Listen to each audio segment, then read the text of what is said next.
นี้เจ้าภาพเก้าเจ้าศรัทธาคณะผู้บริหารองค์การบริหารส่วนตำบลต่างเทศบาลหน่วยงานราชการของอำเภอห้างฉัตรภายใต้การนำของหลวงพ่อท่านพระครูปริยัติพัฒนกิจเจ้าคณะอำเภอห้างฉัตรพร้อมด้วยกับสมณศรัทธาคณะศรัทธาพี่น้องอำเภอห้างฉัตรเป็นเจ้าภาพเก้าเจ้าศรัทธาในพระธรรมเทศนากันนี้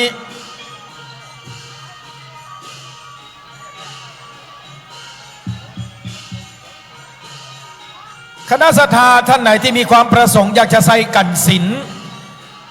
อยากจะใส่ลวงดอกก็ตอกดอกไม้ขันแก้วตั้งสามขันศิล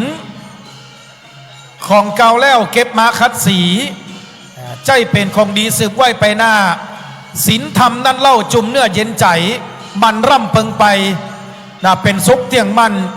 คณะศรัทธาได้นำลงดอกข้าวตอกดอกไม้ลำเตียนปัจจัย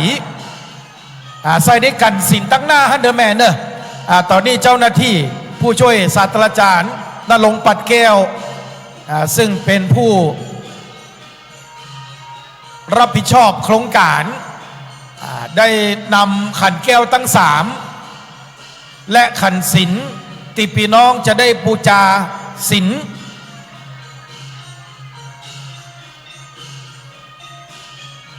จากท่านพระคุณเจ้าขณะนี้องค์เทศได้มาถึงยังบริเวณมณฑลพิธีแล้วสักครู่นะครับพระนักเทศชื่อดังหนเหนือครับผู้ช่วยศาสตราจารย์ดร.พระมหาบวรวิทย์รัตนโชโตผู้ช่วยศาสตราจารย์ดร.พระครูสิริธรรมบัณฑิตรายการสิริธรรมกำเมือง วันนี้ท่านพระครูได้นำผางประทีปมาให้คณะศรัทธาได้ปูจาดวงละ99 บาทเอาไว้ปูจากันเตศประจำปีเกิดของคณะศรัทธาดวงละ99 บาทต่ออันครับ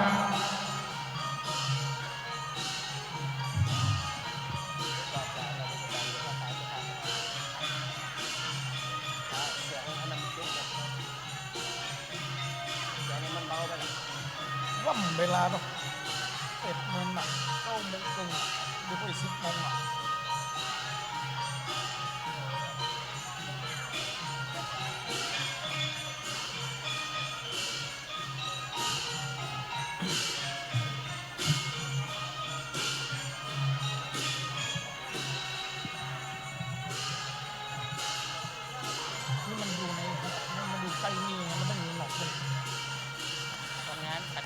ขอบคุณครับปีพาดพ่อครูใหญ่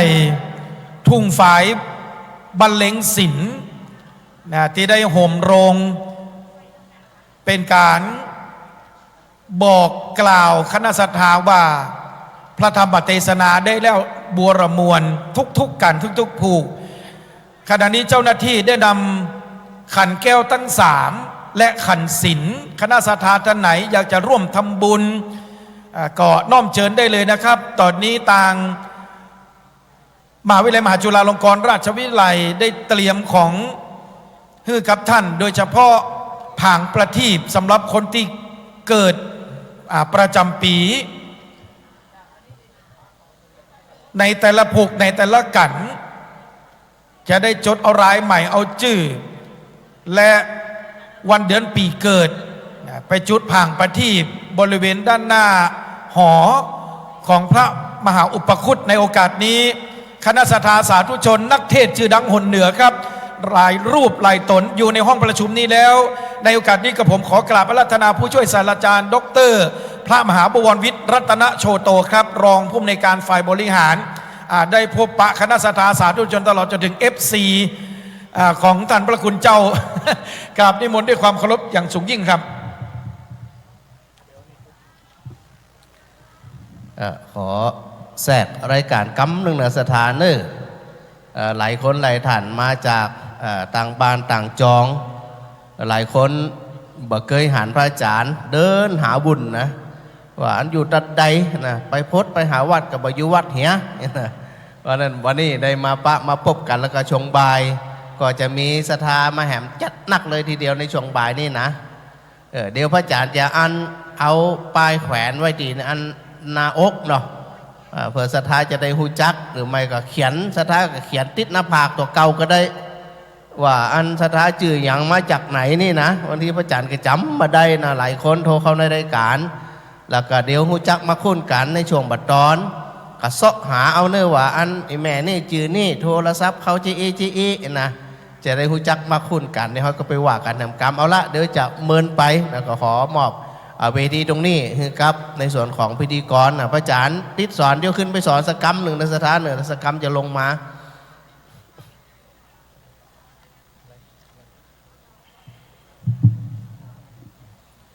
นมัสการขอบคุณครับนั่นคือซุ้มเสียงของผู้ช่วยศาสตราจารย์ดร.พระมหาบวรวิทย์รัตนโชโตพระนักจัดรายการชื่อดังตีคณะสถาสาธุชนได้ปากันมาท่องมาถามว่าต้นไหน เจ้าภาพเจ้าสถานในกันนี่ครับทานละกันเป็นของคณะสงฆ์คณะสถาอำเภอซบปราบภายใต้การนำของท่านพระครูวิจารณ์พัฒรกิจเจ้าคณะอำเภอศพปราบและคณะสงฆ์อำเภอศพปราบตลอดจนถึงหัวหน้าส่วนราชการสถานศึกษาทานละกันในกันนี้องค์ปาฐกก็คือพระนักเทศน์ชื่อดังหนเหนือของคณะสถาเหมือนกันท่านธีรพลธีรายโนพระนิสิตหลักสูตรพุทธศาสตร์บัณฑิตชั้นปีที่3วิทยาลัยสงฆ์นครลำปางเลขานุการเจ้าคณะตำบลปงแสนทองสำนักวัดแม่กุยจะได้เตดทานละกันสำหรับคนที่เกิดปีเสือหรือว่าปีขานท่านก็สามารถที่จะไปปูจาผางประทีปบริเวณด้านนอกได้เพื่อปูจากันปีเกิดของท่านดวงละ99 บาทในโอกาสนี้ในนามพุทธศาสนิกชนพุทธบริษัทขอได้รับเกียรติจากท่านพันตำรวจเอกอาทิตย์แก้วอุ่นเรือนอาจารย์ศูนย์ฝึกอบรมตำรวจภูธรภาค5อาจารย์บรรยายพิเศษวิทยาลัยสงฆ์นครลำปางได้จุดเทียนส่องธรรมในกันนี่ครับทานละกัน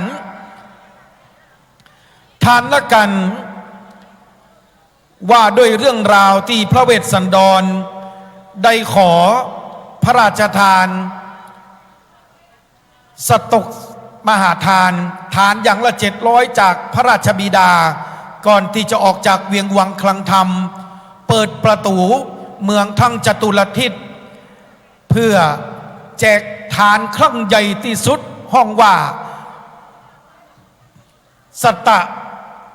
สตกมหาทานคือทานอย่างละ700งัวม้าจ้างทุกสิ่งทุกอย่างละ700ทั่วทุกมุมเมืองจตุรทิศทั้ง4ประตูแม้กระทั่งพระองค์ได้ปาครอบครัวพระนางมัตสีกันหาชาลีออกจากเวียงวังก็ยังมีคนมาขอราชรถของพระองค์ก่อนที่จะเดินทางไปที่เขาวงกฏในโอกาสนี้ขอเรียนเชิญอาจารย์ร้อยตำรวจตรีศรีวัยสมวันปราชญ์แห่งล้านนาอดีตนักเทศน์ชื่อดังชาวจังหวัดลำปางข้าราชการบำนาญตำรวจได้อาราธนาธรรมในกันนี้ทานณกันขอเรียนเชิญพ่อครูใหญ่ครับ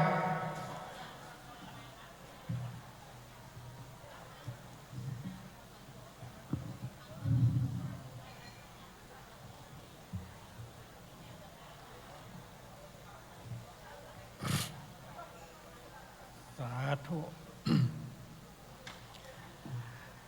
ตานากันตังนินาเลิก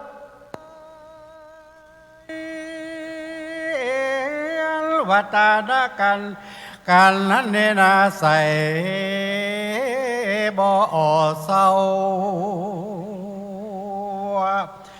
ปางเมื่อนอพระเจ้าเฮือทุกสิ่งนอเป็นต ตานเจ้าเมืองไหลลามที่ถอยน้ำตาย้อยติ้งตัว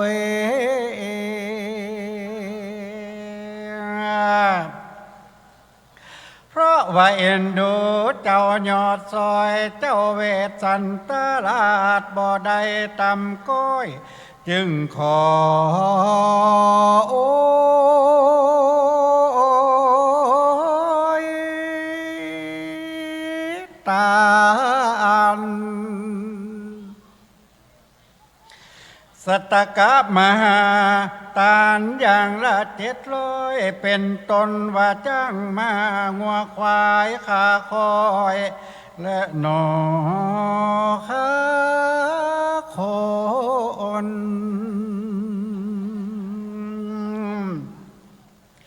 ตลาบต่อเต่าถึงแม่งัวงามหลา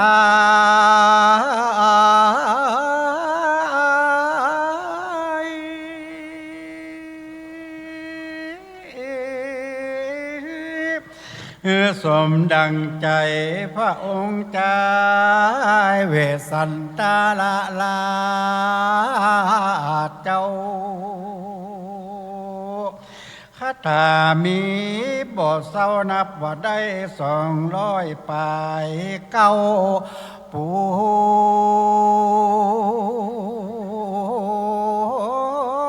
นดี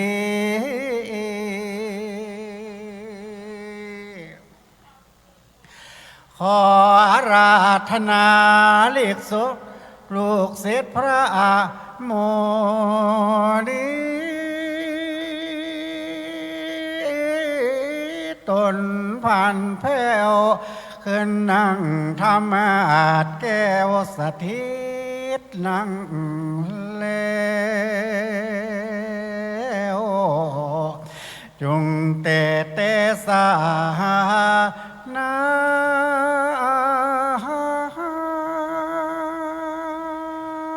ธรรม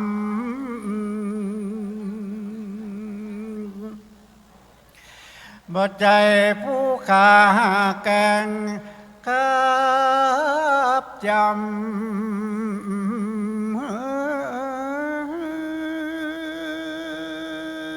ก็ปอใส่น้ำธรรมจัก2 3 4 5บังกันว่าอิดในก็อ่อยยัง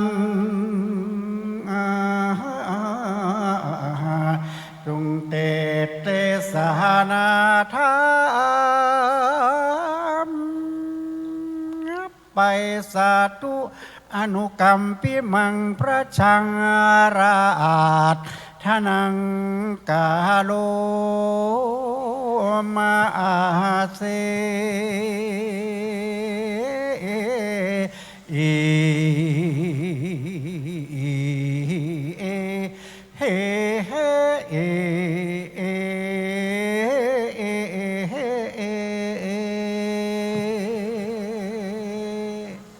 นะโม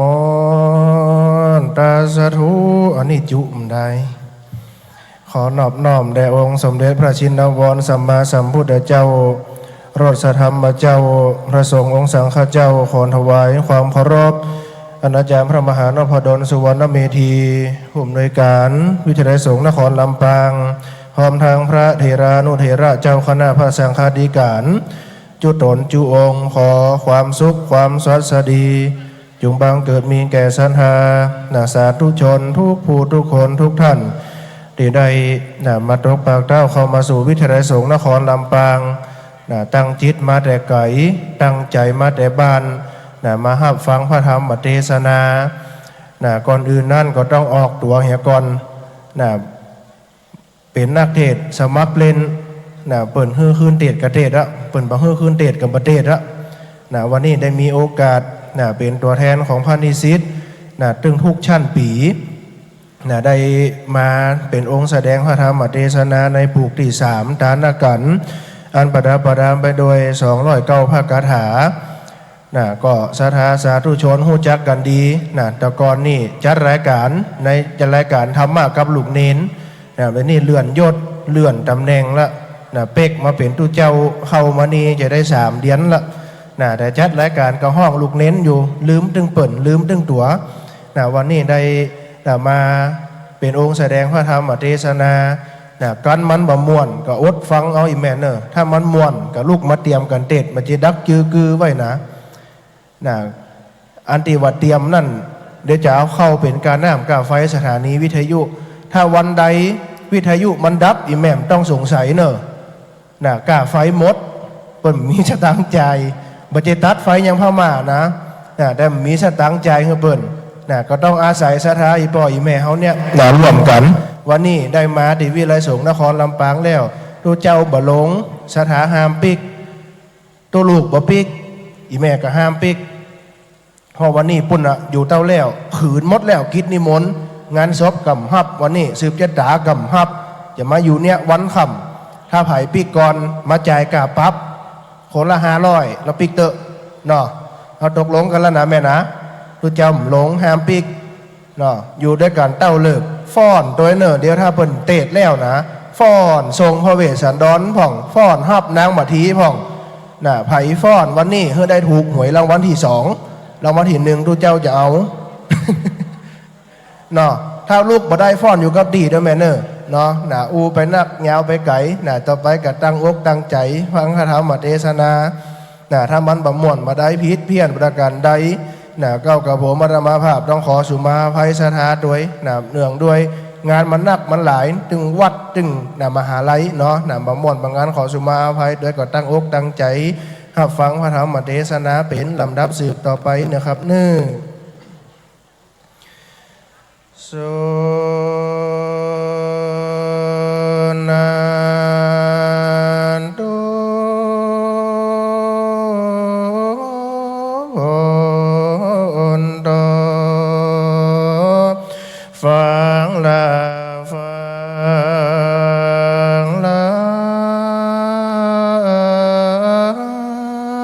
สันหันตังอะไร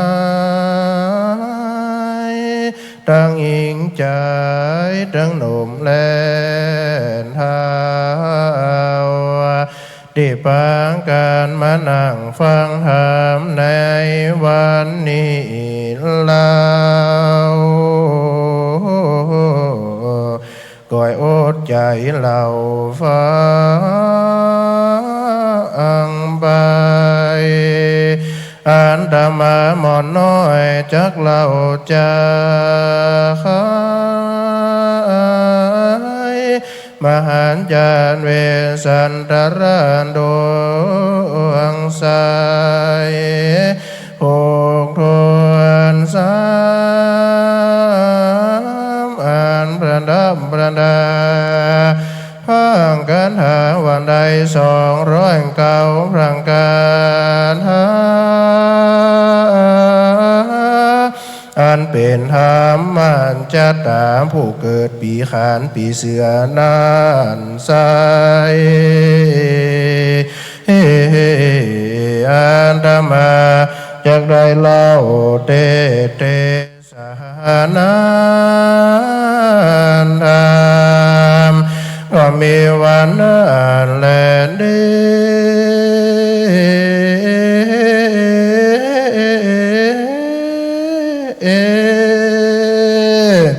นะโมตัสสะภะคะวะโตอะระหะโตสัมมาสัมพุทธัสสะนะโมตัสสะภะคะวะโตอะระหะโตสัมมาสัมพุทธัสสะนะโมตัสสะภะคะวะโตอะระหะโตสัมมาสัมพุทธัสสะโพสันเดมเบงโขเดมเวมปุตตะสะเม กาตะการศาสนังอาการตังกินนงกองกันโลนเตอาหังกันตัวสานิสามีเตปันติจันนาเยเกนะกันตัวสิลิสายนาคาภาราเรตัวเทตานเตสังลาละปังสุดดวงกาโลนังปาลิเทวังปาลิเทวินเตลำดับละมาดานดามมันเตสันนามาหลอดในเมื่อสองยอดกาสันตาพี่น้องอันอยู่ในแห่งห้องจางกันส่วนอนาวาเบื้องบันนางหอจันน้อยนาดคือนางราชโพสดีได้ยินว่าตีข่าวสารก็มีอาการหอนามัยข้านิ่งใจว่าลูกไทยเราราจากมีดังเขาวานจาอันเหตุดังอันเราควรไปพอแล้วนางน้อยหนอบุญภายรีบขี่สีวิกายยานแล้วอันกลางดีแล้วไปสู่ถึงที่อยู่พระตูคำก็ได้ยินคำตั้นเล่าแห่งสองดอนเนาเวทนาดอนและสีบังอ้อนนอลางามเงินฟ้ามัดทีกวนขุนนามีบ่อน้อยนางให้ซาซ้อยเจ็ดน้ำตาบริเวณตนานามากนางก็มีแลนตามาตังปากาเซนโตสันทาอนาวาสันทาอนาวาสามปัญญูยอดซอยหานาโบสบานหอยบานลีโบสหลังมีไปแจงพระจิงแสงเทศนาว่าเตสังละลาปินต่างสุดตัวดังอนิพิกเวดูราเพกโคนทั้งหลายอนาเป็นสายอริยะจัดอนาวานางน้อยนาถโพสดีกันใดยินว่าดีบอกเล่าเรื่องแห่งสองเต่าพุทธาคือเจ้าบุญนาเวนสันตะละลาดกามตังนางน้อยนาดมาเทแม่เทวีก็สุขไมหลวดล่องให้ไปมาปาลิเวทนาละมันห้อยว่าเสยโยวิสังเมขาญิตังดังอันนี้เป็นต้นวิสังอนาวาญาปิดงวนเหมือนดินก่อจากสิ้นเสียงไข่ฮือปันใดมรณาหรือได้ไก่กาก้อยกาดเป้าโตผ้าศาสตร์เป็นอภิหรือผูกคอตายนี้ด้วยเจือกลูกกูตันจ้างเผือกฮัดหาเจ้าปาลาหาดสวกไม่ปากันครับไล่ไทยครับไล่ลูกไทยกูนี้อันเป็นลูกกูหากดี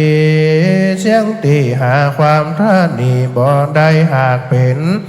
ที่เขาไก่ค้นผ่านใส่วงอาวานป่อแม่ตั้งเท่าแก่วงซาเป็นใหญ่กว่าพระญาและพี่น้องบ่อพิษพองของอันได้เจ้าเวียงใจหนุ่มเท้าสั่งมาข้าบลูกเจ้ากูนีโตนบ่มีสังกัดป้อยขับเพื่อหนีจากเมืองไปนี่จ้านางพญาร้องไห้รีรำมาไลดังอันนี้แล้วก็ไปหาหัวแก้วเต้าสนใจแล้วจางกำไขโอกาสอันเป็นบทบานกันหามว่ามานุเนว่าปานติตานีดังอันนี้ว่างคาแด่มหาลาจะเจ้าอันเป็นเก้าแก่บุรีอนาวาหลวงเพิงมีหลายแหล่หากบ่มีแม่อยู่แห่กันฝูงคนเขาหาใส่ย่อมปาดเอาไปย่อมปาดเอาไว้ใดอันหนึ่งบากม่วงตนใดการบ่มีลูกบ่มีคนผูกหักษาคนย่อมมาเตมั่งนำไปกินบ่ข้างสนาใดก็อุปมาดังอันนี้แล้วเหมือนดังเมืองเต้าเจ้าผู้บ้านจากเป็นสถานแก่เต้าอนาโยดาวประเทศก็เป็นด้วยเหตุดันเจ้าครับลูกเต้าตนนีอันโตดบ่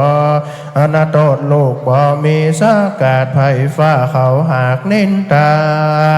อ่านว่ามหาราชาเจ้าก็เปรียบดังหงส์เท่าปีกหางอยู่เหนือปักค้อนตมนั่นแลบาดนี้นามหาราชาเจ้าได้ครับลูกเต้าตัวนั้นนี้เหตุฟังกำเจ้า4 ปีสนสอเต้าสังบ่พอเย้าไปขอใส่ใจหัวเจ้าอย่าข้าบลูกเต้าเล่าหนีแดดเดิมเบื่อนั่นพระยาเจ้าสนใจก็จะกำไปตอบถ้อยว่าดุรานนางอัญญรซอยผู้สันดีอนาวาเต้าภูลีตนใดปฏิบัติตนไปบ่จอบหลวงอารามขอบจารีตโบราณเจ้าเมืองใจบานจมจืนครับลูกครับลูกกินกูเราหนีเราเต้าปัวเลียมภูมิเป็นป่อหากลักลูกน้อยหน่อใส่ใจหากบ่ครับลูกหากบ่ครับลูกไก่ไปแล้วเอาเขาจักเอาลูกแก้วเมื่อมอนจริงเฮอนางไปอยู่ดงดอนเป็นข้าวก่อนและนางเอ้ยเมื่อนั้นนางราชาผู้สันดีได้ยินเต้าผู้มีกล่าวถอยก็มีใจตะมาก้อยมองขีน้ำตามีบ่อขาดให้ฟ้าฟาดไปมาว่าจุมเสนาเจ้าน้อยย่อมย้ายอย่าดะถอยไปก่อนนาจุมหมู่ม่านอันคำรุ่งเรืองรามน้ำดอกกันนิกามาวังวายแวดล้อมแห่แหนออมลูกกูไปบรรณนี่ใส่ใจยอดซอยได้ละยังจอน้อยตุงใจไปอยู่ดงไผ่บากวางตนเดียวจะลือลูกโกเวสันตะละลาดเคยอยู่ภาษาหอใจยงเล่นไหลบ่ไกลจากด้านป่าไม้ดงเขียวจะลือปนาดังนางมาทีเคยนงพาโกสีแป้งก้านางจักได้ไปอยู่ป่าดงตันจะลือนางพญานางพญาเจ้าทารงอยู่ตนใดอินโดสะไปรานจะใส่ใจนางบอกเคยไปด้วยยายญาสีวิกายนางอาจักไปด้วยตีนได้ปังเล่าแดนเดอและนันนาหนึ่งพญา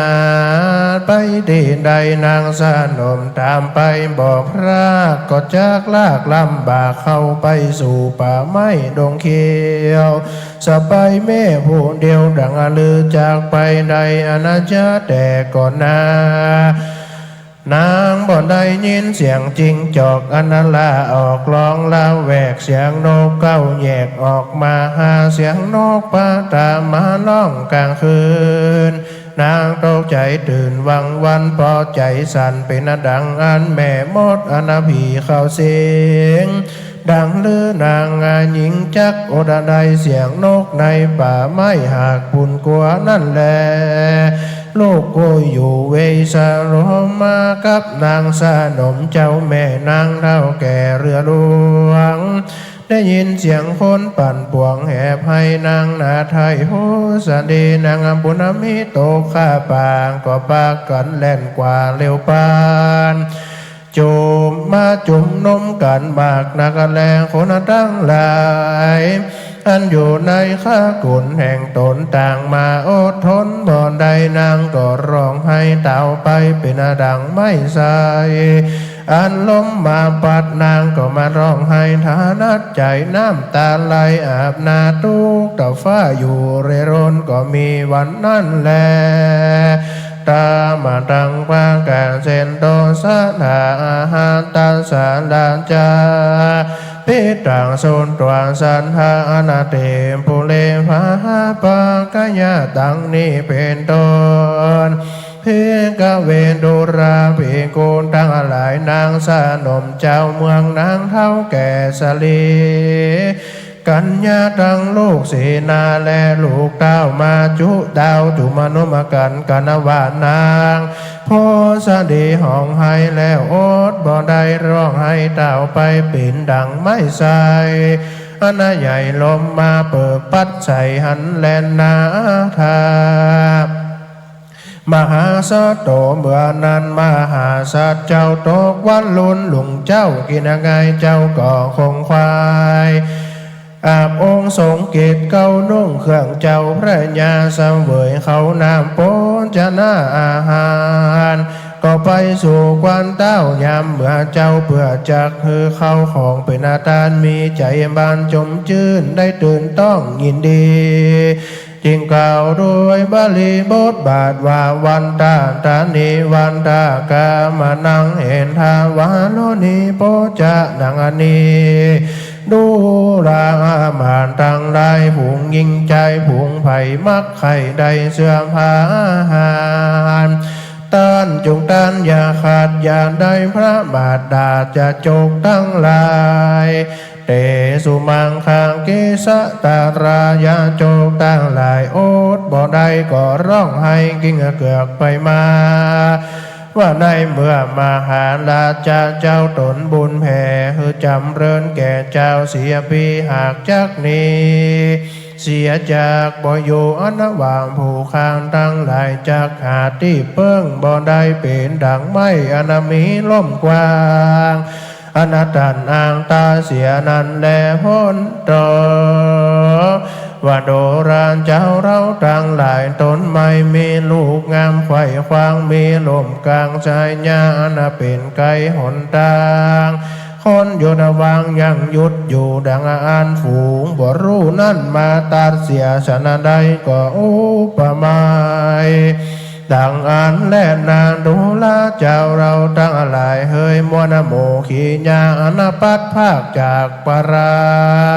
อ่านเจ้าเมืองมาสนโสเกเต้าตนป่อลวดคาบนีอนาปินบ่ดีบ่จอบบ่ประกอบด้วยต่างทามท่านยังไข่กำหือตานแจ้งมาตั้งยิงขาย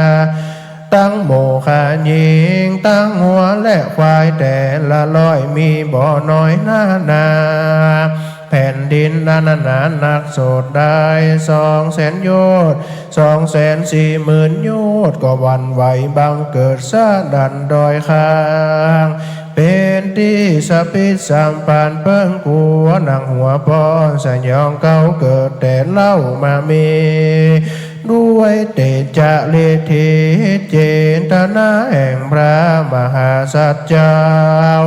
นั่นแหละในกาลนั้นเทวดาตั้งหลายก็ผายแผ่ยายไปจุดาวรู้ข่าวดังสกลว่าพระญาเวสสันตระตนเป็นใหญ่จากปอดไปเฮือเป็นอาดานดาวเต้าตนแก้วจะเข้าไปสู่ป่าไม้หิมมาปานหวานเห็นดังนั้นเต้าพญาตั้งหลายก่อนมารับมาตานจากเต้าบุญเรืองอำลาไปสู่เมืองแห่งตนอันหวานเทวดาหากบันดลนั้นแล้วพระมหาสัจเจ้าตานวันนั้นก็เป็นการละอันคำตาวันโตกตามลับดอยไปแล้วก็ไปสู่หอแก้ว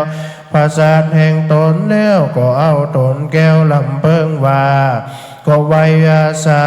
อำลายังพ่อแม่เจ้าโดยราชาลดเล่าอันดีส่วนราชานางมัดเองกองคนิ่งใจกูจักไปตามพระยาเวสสันตรลาดขออนุญาตโอกาสไปดีนางเทวีก็ไปโดยพระมหาการสัตว์เจ้าหันแลส่วนพระมหาสัตว์เจ้าก็เข้าไปไว้ยังพระญาพระเจ้าปิตาเล่าบอกขีญาอาณาจักรไปหันแลนตามาทางปากาเซนโตสนาอาหารมันนาญิธาราจะนังสนัญญัญจารมิกังอาวรุธาสีมังเหวะกังข้าจะมีดังอนิมพิกเว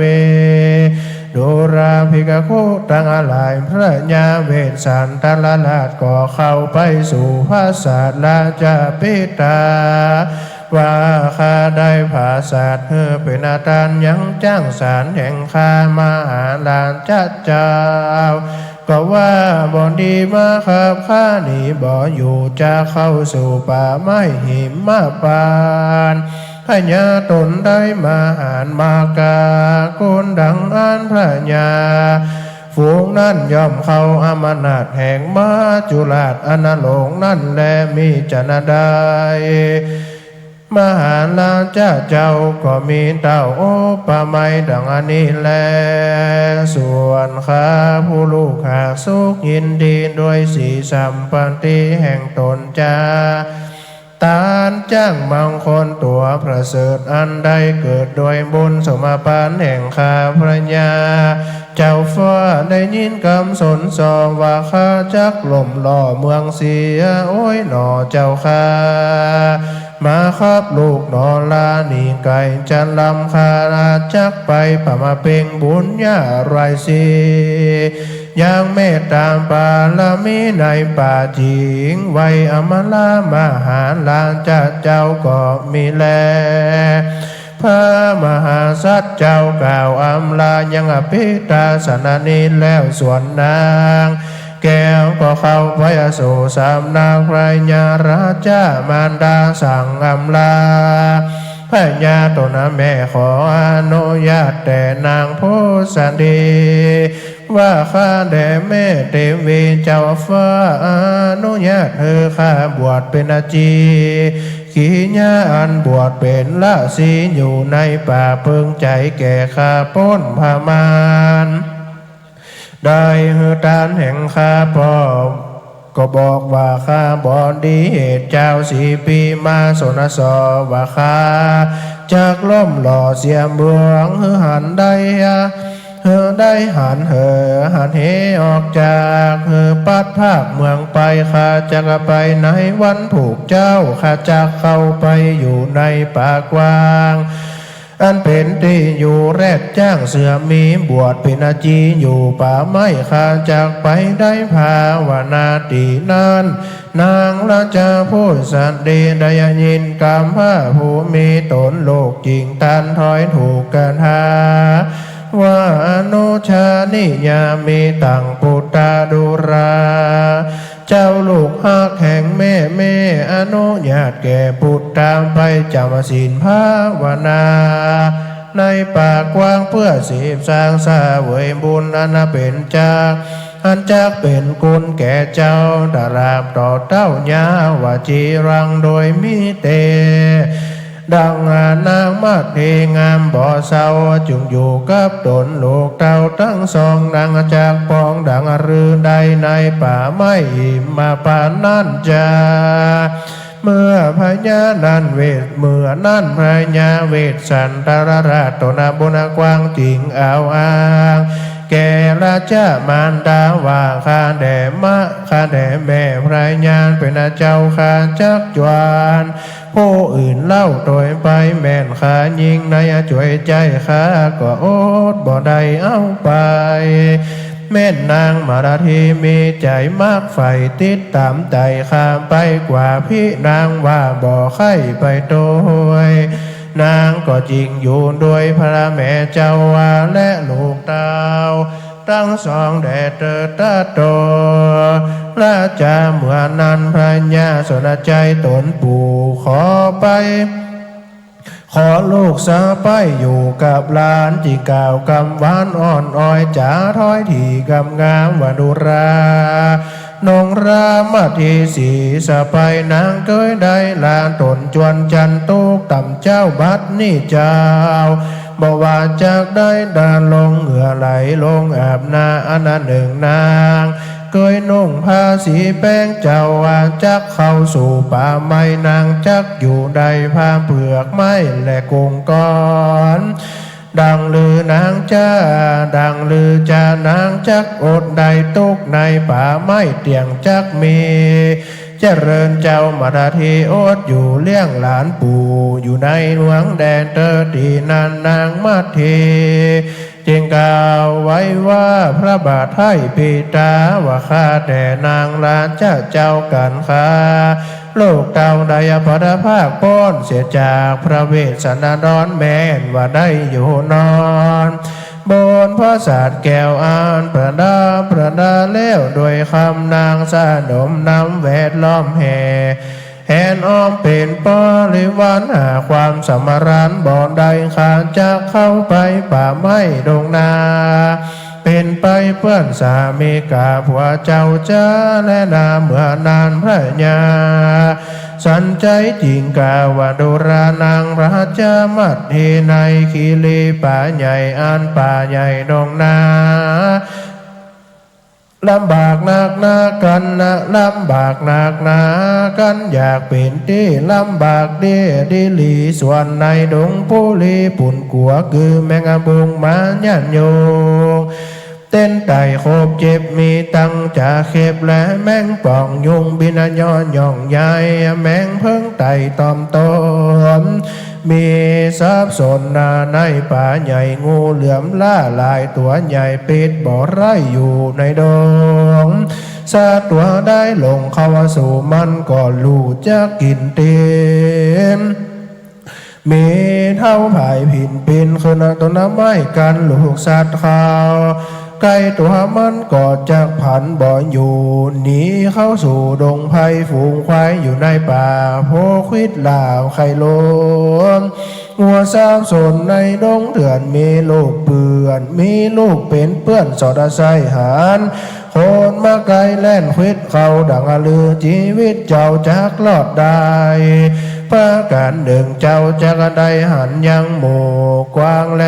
มวอกอันหลอกนะคนหันมันอยู่บนขาคบไม้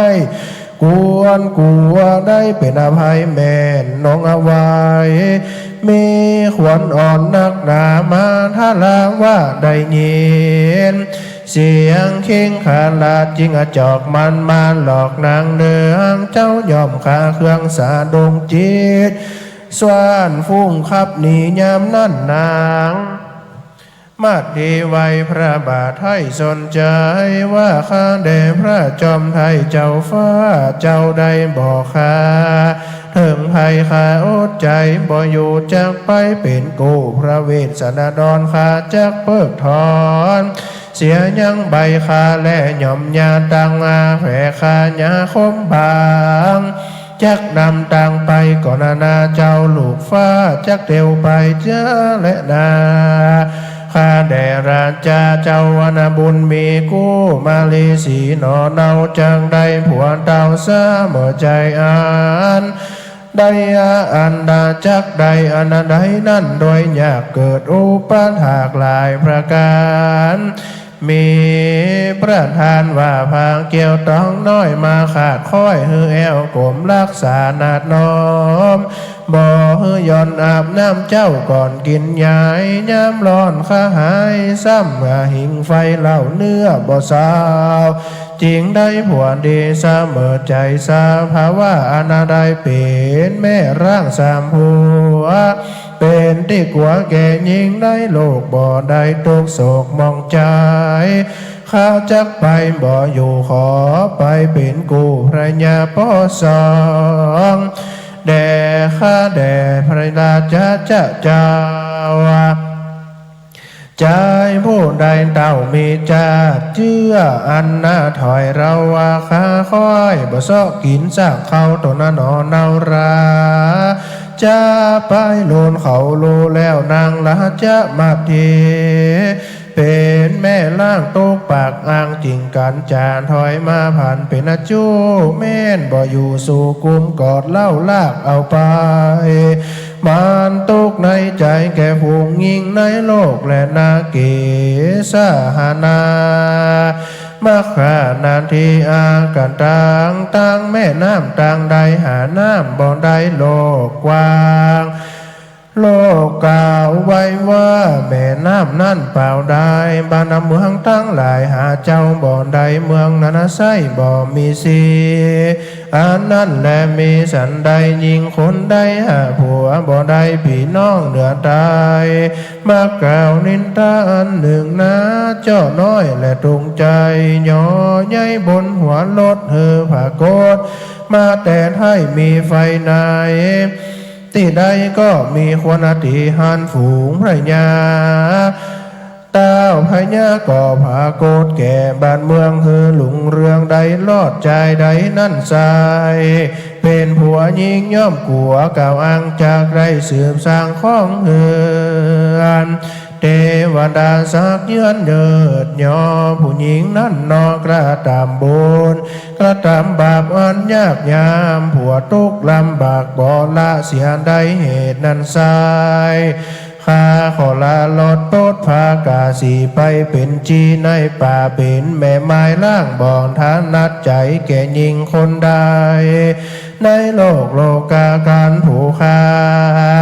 กาพระพญาเจ้าฟ้าเป็นใหญ่แก่แผ่นดินมีสายน้ำสินสามนทอนที่เป็นแดนมีแก้วแหวนแหลมกองใหญ่ก็หาสุกบ่ได้สักอันยิงคนยิงใดนั่นมีผัวแอมข้างยามเมื่อได้ร่างสมบัติมีฐานัดใจบ่เอื้อไปอยู่เพื่อคนอื่นมันมักเดินหานาโซแก่ตัวข้ามากลัวแม่ยิงฝูงนั้นเป็นดังเรือดันหยาบนักหนาข้าจักมาคบตาเขาจะแลนาตามาตังปากาเซนโตสาธาปารวิราชพุทธิมันดีสาภาคาโสธานาดังอันนี้เป็นเก้าพระญาเจ้าพระพุทธเจ้าเตสนาวาเพกเวโดราภิกขุทั้งหลายส่วนว่านางมันที่ตนเป็นลูกสาวสีพระญามาทาราชมียศอาจลือจางามโสภาเรียบล้วนสุขุมบานกันลาพระภูมิบาลพ่อผัวตนแล้วก็เอาลูกแก้วสองคนไปขึ้นขี่บนลานจารถก่อนนาหลอกก้อยทามหาสัจเจ้าหัวโตนั้นเล่าส่วนพระญาเวสสันดรผู้ทารงยศก่อสเดชขึ้นรถดาไปคนในคนไปตีใดต่างหลายมีมากเจ้าก็หากสัญญาขออัมมาขอสั่งอัมลาหวานดูลาเท่าแก่พ่อแม่ยิ่งใจญาติกาตูตั้งหลายนาพ่อแม่และลูกแล้วเข้าไปผูกสร้างอยู่หิมมาวันเราจากเอาการพัดภาคนี้ละสู่นี้ละจากสะสู่จุงป้ากันอยู่สวสดีจงอย่ามีความประมาทอย่าได้ขาดกระทำบุญแล้วจักเป็นคนเมื่อนานในฝั่งฟ้าเมืองสวรรค์ก็จริงป้ากันออกจากเวียงไปหันแลนาเมื่อนั้นนางราชาพลสเดตนาเดตนแม่ก็เฮือแก่คนต่างหลายปั้มเป็นยาให้เต็มไปด้วยแก้วหาสิ่งประดับยิ่งเต็มเกวียนก็เอาไปเกวียนรถทองทาราบคือลูกกูวางตานต่ำใจเตอพระมหาสัตว์เจ้าก็กากาดรถเจ้าก็โปดเครื่องต่างลายเฮือตานใหญ่ไป18 คาบแล้วก็อากจากเวียงไปก็จริงไข่เหลวดูภาษาพังกายามนั่นนาหาเจตนาบ่ได้เหมือนชีวิตไว้สาบันคืนเหินลดคืนเลี้ยวต่อวายนาหล่อเวียงใจเลงแหลมไปยังภาษาลาจายามนั่นนาอาสาจันเกิดกองแผ่นดินล่องและด้อยข้างก็เกิดคุณตั้งก็เกิดคุณนาอินดูพระญาจะพากจากเมืองหนีออกจากบ้านไปวันนั้นแลเองข้านางราชมาเทสามิเสเฮรามารูปังวานเตสันติดังอนีดูรานางมัตเทนุจนาตอนาวาภาษาราชมนเดียนอันสนุกสุขเสถียรถูกเนื้อเป็นที่เอื้ออาศัยแห่งพ่อแม่ตนพระเสริฐงามเลิศเวเจยนเล่าจักเอาตนลาภาคหนีละลากหนีละจากไกลตายามนั้นมหาสัจเจ้าสั่งยังอามาตย์อันเกิดสหจาติเรียงตนมี60,000 คนเป็นบ่ขาดจึงฮือเขาว่าจึงฮือเขาลีลาดขึ้นเมืองแล้วทวนตนแก้ว ก็ครับหลานจะลดกันไปแล้วใครจะกับน้องเราว่าดูรานางมาทีพี่ว่ามีญาติเจ้าคนใดยังมีใจขอราชาดังอันแก่ญาโจกฝูงนั่นเธอจักแบ่งตานไปนางมัทเทสายใจก็หันพรามสี่คนตามมาลุ้นนางลานจ้าตนบนหันพรามจริงเข้าไกลนางพญาพระนางก็บอกพระแก่นไทยว่าราชาส่วนว่าพระญาก็เอารถทายังญาจกมาไปตันแล้วก็เอามาแก้วตั้งสี่ปันเฮือตีพรามขอก็มีวันนั้นแลนตามาตังปากาเซนโตสันหาพรามนานว่าขามุงตังอาเซญาจิงสุดังนี้พิกเวนโดราภิกขุตั้งหลายย้ำนั้นก็มีเทวบุตรสีตนมาเนระมิดแถมหนนาตั้งเหมือนดังละจะมั่งสีตัวหันเอาหัวมาสอดเอกลากจรไปพระบัวไข่กับมาจากกับนางลามัทเทวาดุราเตวีน้องพี่จุงเลงเดือจุงเลงดูที่ยังละมั่งสีตัวดีอันมีรูปร่างดังคำก็นำเอารถลากไปเหมือนดังมาอาจะไหนลากไปดังอันยามนานพระญาทวนหาโตกมาจารุนมาหันเต้าคุณตนทารองก็ขอยังรถแห่งเจ้าฮือพระญาก็เอาลูกเต้าและนางแก้วลงจากรถแล้วก็พบไปเฮือเป็นตานแก่พรามไปก็มีวันนั่นแลตามาตังปากาเซนโตสัทธาราชาโกมาลังอันตยาราชาปุนติลาติกังสามโมตามานาปะกามงพิกเวโดราภิกขุตั้งหลายกันวามพระญาเวสสันตาละลาดได้เฮินลดอาจเป็นตานแล้วเต้าตนแก้วเวสสันดรก็เอาสายสมอนน้องลางามเงินฟ้าจือจารีส่วนนางมัททียอดซอยก็เอาลูกตนน้อยจือกันหาต่างมีใจมนัสสาจงเจิญปิติตื่นเจยบานก่อนเทียวเข้าป่าหิมปานป่าไม้ก็มีโดยพรางการดังกล่าวมานี้แล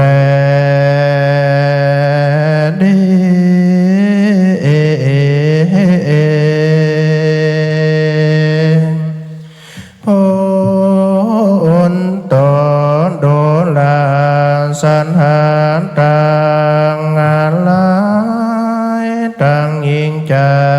โน้มเท้าที่มานั่งฟังธรรมตั้งแต่ตาเจ้าเพื่อได้กุศลเล่าต่างบุ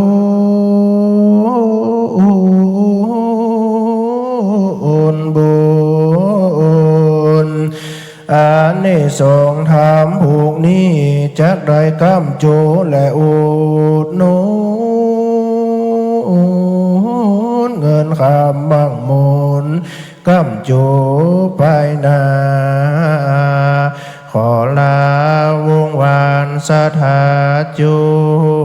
ผู้และท่านผู้รู้อย่าได้ติสินและนินทาหากผิดพลาดพลั้งสังจานอกศาสนาพระเจ้าขอสมมาสันหาใหญ่น้อยตัวปออาจารย์ปอนานปอน้อยโปรดยกโทษหือภัย แม่นสุ่มเสียงนั้นซ้ำบ่เอานายนับนั่งฟังไปเหมือนเสียงไอคนเฮาว่าถึงเวลาแล้วเล่าจะขออำลาปีละน้องญาติวงศาลาปูปาลาลุงอาสถานมเท้าหอมตั้งขอลาคนฟังในวิทยุนี่เล่ากูคน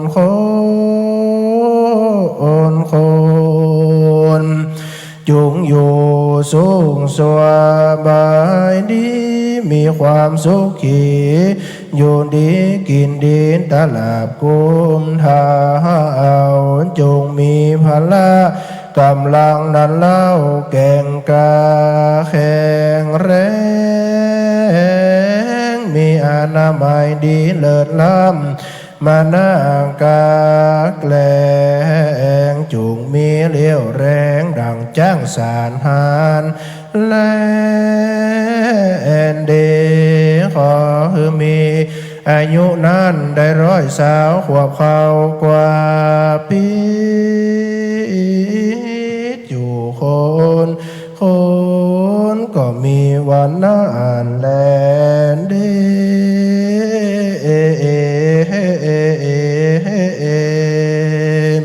ตานากันทิมพังบังเน้นเทนตังขีญาสังวัลนาวินเศษจาเดิมห้องเหตุยังตาหน้ากันผูกสามอ่านประดับประดับไปด้วยพระการทางวันใด209พระการทาอันย้อนแคบก็บังกรมสมเลนสาวละเด่นเสร็จแล้วเต่านี้ก่อนแล้ว สาธุสาธุสาธุพุทธศาสนิกชนพุทธบริษัทได้สดับรับฟังพระธรรมเทศนามหาชาติเวสดรชาดกกันที่3ทานกันจากท่านพระคุณเจ้าองค์เตศองค์ปาถกพระนิสิตชั้นปีที่3คณะพุทธศาสตร์มจรวิทยาลัยสงฆ์นครลำปาง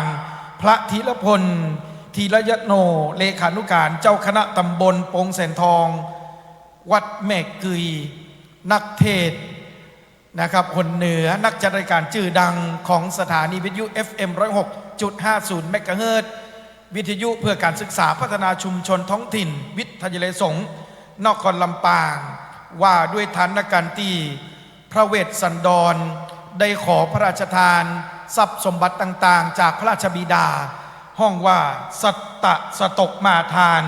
จ้างม้างัวควายทาสทาสีมอไหตะไหลปากเสื้อผ้าอาภรณ์อย่างละ700อย่างก่อนที่จะเสด็จไปยังป่าเข้าวงกฏบัดนี้เจ้าภาพเก้าเจ้าศรัทธาหมายมีหลวงพ่อท่านพระครูวิจารณ์พัทรกิจเจ้าคณะอำเภอศพปราบคณะสงฆ์สมณศรัทธาคณะศรัทธาหัวหน้าส่วนราชการในเขตของอำเภอศพปราบได้เป็นเจ้าภาพภาวนาตนตัวในการนี้ขออนุญาตเรียนเชิญคุณแม่นันทวดีชัยยาได้เป็นตัวแทนของสมณศรัทธาคณะศรัทธาเจ้าภาพเก้าจากอำเภอศพปราบเข้าเทียบถวายกันเตศท่านพระคุณเจ้าขณะนี้อาคารหอประชุมคณะสงฆ์บริเวณที่จัดงานคือวิทยาลัยสงฆ์นครลำปางอำเภอเกาะคาจังหวัดลำปางงานบุญตั้งทำหลวงวีรกรมหาจักรเป็นสดรชาดกครั้งที่21ได้ถ่ายทอดสดผ่านสถานีวิทยุภาคีเครือข่าย8จังหวัดภาคเหนือถ่ายทอดสดผ่านเพจ Facebook ของวิทยาลัยสงฆ์นครลำปางคณะศรัทธาสามารถที่จะร่วมทำบุญผ่านบัญชีธนาคารกองทุนพัฒนานิสิตของวิทยาลัยสงฆ์นครลำปางช่องทางการโอนเงินทำบุญ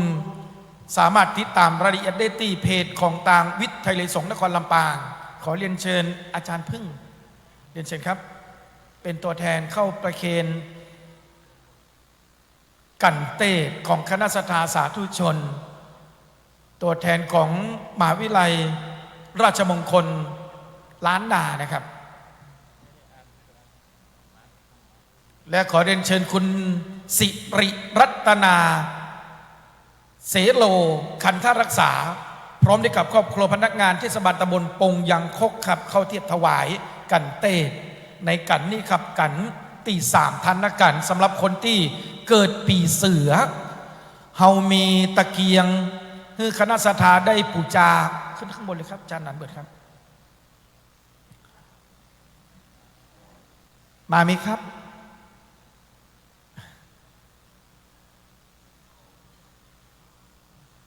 ขอเรียนเชิญคุณแม่ครับ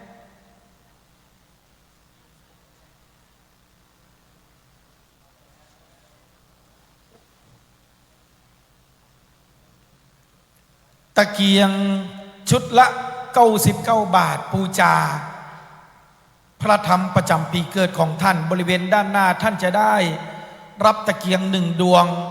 จดเอาลายใหม่เอาชื่อพร้อมวันเดือนปีเกิดแล้วไปจุดที่บริเวณหอของพระมหาอุปคุตเถระด้านหน้านี่เขาก็ยังมีลวงดอกข้าวตอกดอกไม้ที่จื้อคณะสัทธาได้ใส่ขันแก้วทั้ง3ใครจะปูจากันเต้เขาก็มีพานกันเต้แล้วก็มีขันสิงนำลวงดอกข้าวตอกดอกไม้ลำเตียนปัจจัยใส่ในพานบริเวณด้านหน้าพร้อมกับลวงดอกข้าวตอกดอกไม้เป็นกันปูจากันเต้และก็ขันสิงขันแก้วทั้ง3ปูจาด้วยเครื่องหอมบัดนี้ท่านพระคุณเจ้าองค์ปาฐกพระธีรพลธีรยาโนเลขานุการเจ้าคณะตำบลปงแสนทองวัดแม่กรีชัยพระนิสิตจันทร์ปีที่3คณะพุทธศาสตร์มจร.และในห้องประชุมอาคารที่จัดงานบุญตั้งธรรมหลวงขณะนี้พระนักเทศชื่อดังหนเหนือนักจัดรายการสถานีวิทยุ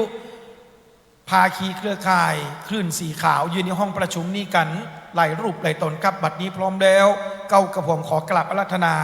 ท่านพระคุณเจ้าได้อนุโมทนาด้วยความเคารพอย่างสูงยิ่งครับยะถา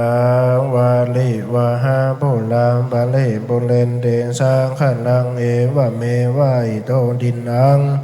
เปตานังอุปกาปติชิตังบริตังตุมหังขิปะเมวะสมิสันโตสะเพปุเรนโตสังฆปาจันโทปนะระโสยถามณิโชติระโสยถาสัพพิติโยวิวัสสันตุสัมภะโลโกวินาสันตุมาเตภวัตวันตรโยสุขีติขายุโกภวะอภิวันตานาสีลิสนิจังวุธาปัญจายิโนจัตตโรธรรมาวทันติอายุวันโนสุขังพลังใจญาสิทธิฐานังลาภังโสถีภาคแกยังสุขังพลังสิริอายุจาวโนจะภูขังวุดีเจญาสตาวสาจะยุจะชีวะสิทธิภวันตุเตภวตุสาภมังคารังราคันตุสาภเทวันตาสาภพุทธานุภาเวนะสาภธรรมานุภาเวนะสาภสังฆานุภาเวนะสัทธาโสถีภวันตุเตสาธุสาธุสาธุได้เป็นแก้วได้เป็นคุณเป็นบุญเป็นกุศลอนุโมทนาสาธุก่อนครับคณะสัทธาสาธุชนสมณสัทธาคณะสัทธาจากอำเภอศพปราบภายใต้การนำของท่านพระครูพิจารณ์พัฒนกิจครับเจ้าคณะอำเภอศพปราบและชมรมกำนันผู้ใหญ่บ้านที่ทำการปกครองอำเภอศพปราบท่านพระครูปลัดบุญยวัฒน์หรือว่าครูบาเกมสภาวัฒนธรรมอำเภอศพปราบสถานีตำรวจภูธรอำเภอศพปราบโรงพยาบาลอำเภอศพปราบสำนักงานที่ดินจังหวัดลำปางสาขาศพปราบสำนักงานสรรพากรพื้นที่สาขาศพปราบโรงเรียนกีฬาจังหวัดลำปางโรงเรียนศพปราบวิทยาการไฟฟ้าส่วนภูมิภาคจังหวัดลำปางสมาคมเครื่องปั้นดินเผาจังหวัดลำปางสหกรณ์การเกษตรศพปราบธนาคารเพื่อการเกษตรและสหกรณ์สาขาศพปราบศูนย์ส่งเสริมการเรียนรู้อำเภอศพปราบ ที่ทำการไปรษณีย์ศพปราบสำนักงานปศุสัตว์อำเภอศพปราบหมวดการตางศพปราบเทศบาลตำบลศพปราบอบตศพปราบอบตนายางอบตเมฆกัวอบตสมัยมหาวิทยาลัยการกีฬาแห่งชาติวิทยาเขตลำปางโรงเรียนอนุบาลศพปราบโรงเรียนชุมชนบ้านทุ่งคลังน้ำมันนครลำปางบริษัทขนส่งน้ำมันทางทอดจำกัดสำนักงานส่งเสริมสวัสดิการและสวัสดิภาพครูบุคลากรในการศึกษาจังหวัดลำปางโรงเรียนลำปางวิทยาครับ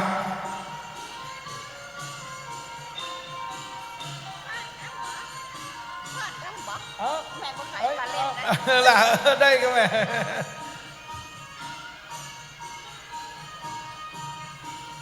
ขอบคุณพ่อครูใหญ่นะครับทุ่งฝายบันเทิงศิลป์ได้ห่มโรงในขณะที่พระสงฆ์องค์เจ้าได้เตดแล้วบวนละมวนเขาก็จะได้สิงเสียงปีพาดระดาดกองห่มโรงคือเขาได้รับศัพท์เขาพูดว่ากันเตดในแต่ละผูกนั้นแล้วบัวละมวนลงโดยเฉพาะเพลงที่ห่มโรงนั้นก็คือเพลงมอนลำปางต่อท้ายด้วยเพลงปีพาด95เพลง95นี่หมายถึงทรงเจ้าป่อนายแม่เจ้าป่อเจ้าแม่ที่เพิ่นได้มาลงขอนได้มาฟ้อนเจิงฟ้อนลาย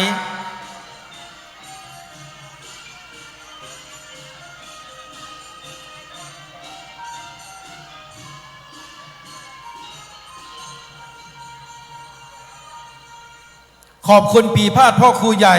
ทุ่งฝายบันเทิงเลงศิลป์นะครับเพลงที่ท่านได้ยินจบลงไปนั้นเป็นเพลงมอนลำปางและกับเพลง95เพลง95นี่ในวงการคีตะละนานิฮุกจักกันดีเป็นเพลงที่ฮับเป็นเพลงที่ทรง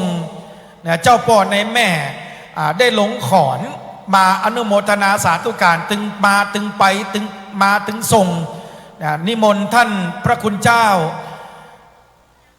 อาจารย์พระมหานพดลสุวรรณเมธีผู้อำนวยการวิทยาสงฆ์นครลำปางและดำรงตำแหน่งเป็นเจ้าคณะอำเภอวังเหนือ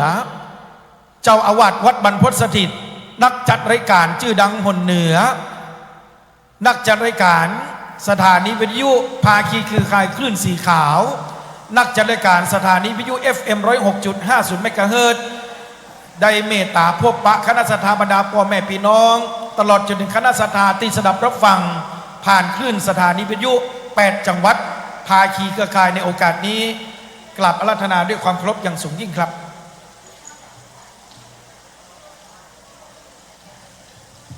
ก็ขอโอกาสพระเถรานุเถระกับศรัทธาสาธุชนทุกท่านเรากำลังฟังเทศน์มหาจากกันตี3จบลงไปเนาะก็อาตมาภาพพระอาจารย์ก็อยากจะถือโอกาสที่เฮาฟังได้อรรถรสแห่งแบบหนึ่งแต่เพื่อให้เนื้อหาให้เขาเข้าใจตัวเองเนาะเข้าใจบางทีติดปุ่นมันตัวหนังสือมันน้อยนะสำหรับกันที่3ก่อนจะเข้ากันที่4วัณประเวทเนี่ยคือพระเวสสันดรกับครอบครัวก็เดินทางวัณประเวทก็คือเข้าป่าเนาะแต่ว่ากันที่1ที่2ที่3เนี่ยมันก็มีคตินอกจากเขาได้สร้างบารมีสร้างทานบารมีเจริญร้อยตามพระเวสสันดรแล้วนะอยากจะฝากคณะสัตยาญาติโยมทั้งหลายว่าฟังละครดูละครจากวรรณกรรมพราหมณ์พระพุทธศาสนาเนี่ยก็ย้อนมาดูสัจธรรมที่เกิดขึ้นในสังคมกันที่3นี่ก็คือพระเวสสันดรได้ปรารภได้บำเพ็ญบารมีเนื่องจากว่าชาวเมืองกลิงคราชเดือดร้อนเรื่องภัยแล้งเนาะก็มาขอจ้างปัจจยะเขนนี่นะช่างเป็นมงคลกู่บารมีของพระเวสสันดร พระเวสสันดรก็บ่ได้เกิดอย่างนั้นก็คือนึกเอาความทุกข์ยากของเพื่อนมนุษย์มาเป็นหลักเนาะก็บ่ได้เกิดถึงรายละเอียดอื่นๆนะเปิดกระตัดสินใจบริจาคมอบจ้างมงคลน่ะปัจจัยเคนคือชาวกลิงขลาดเพื่อ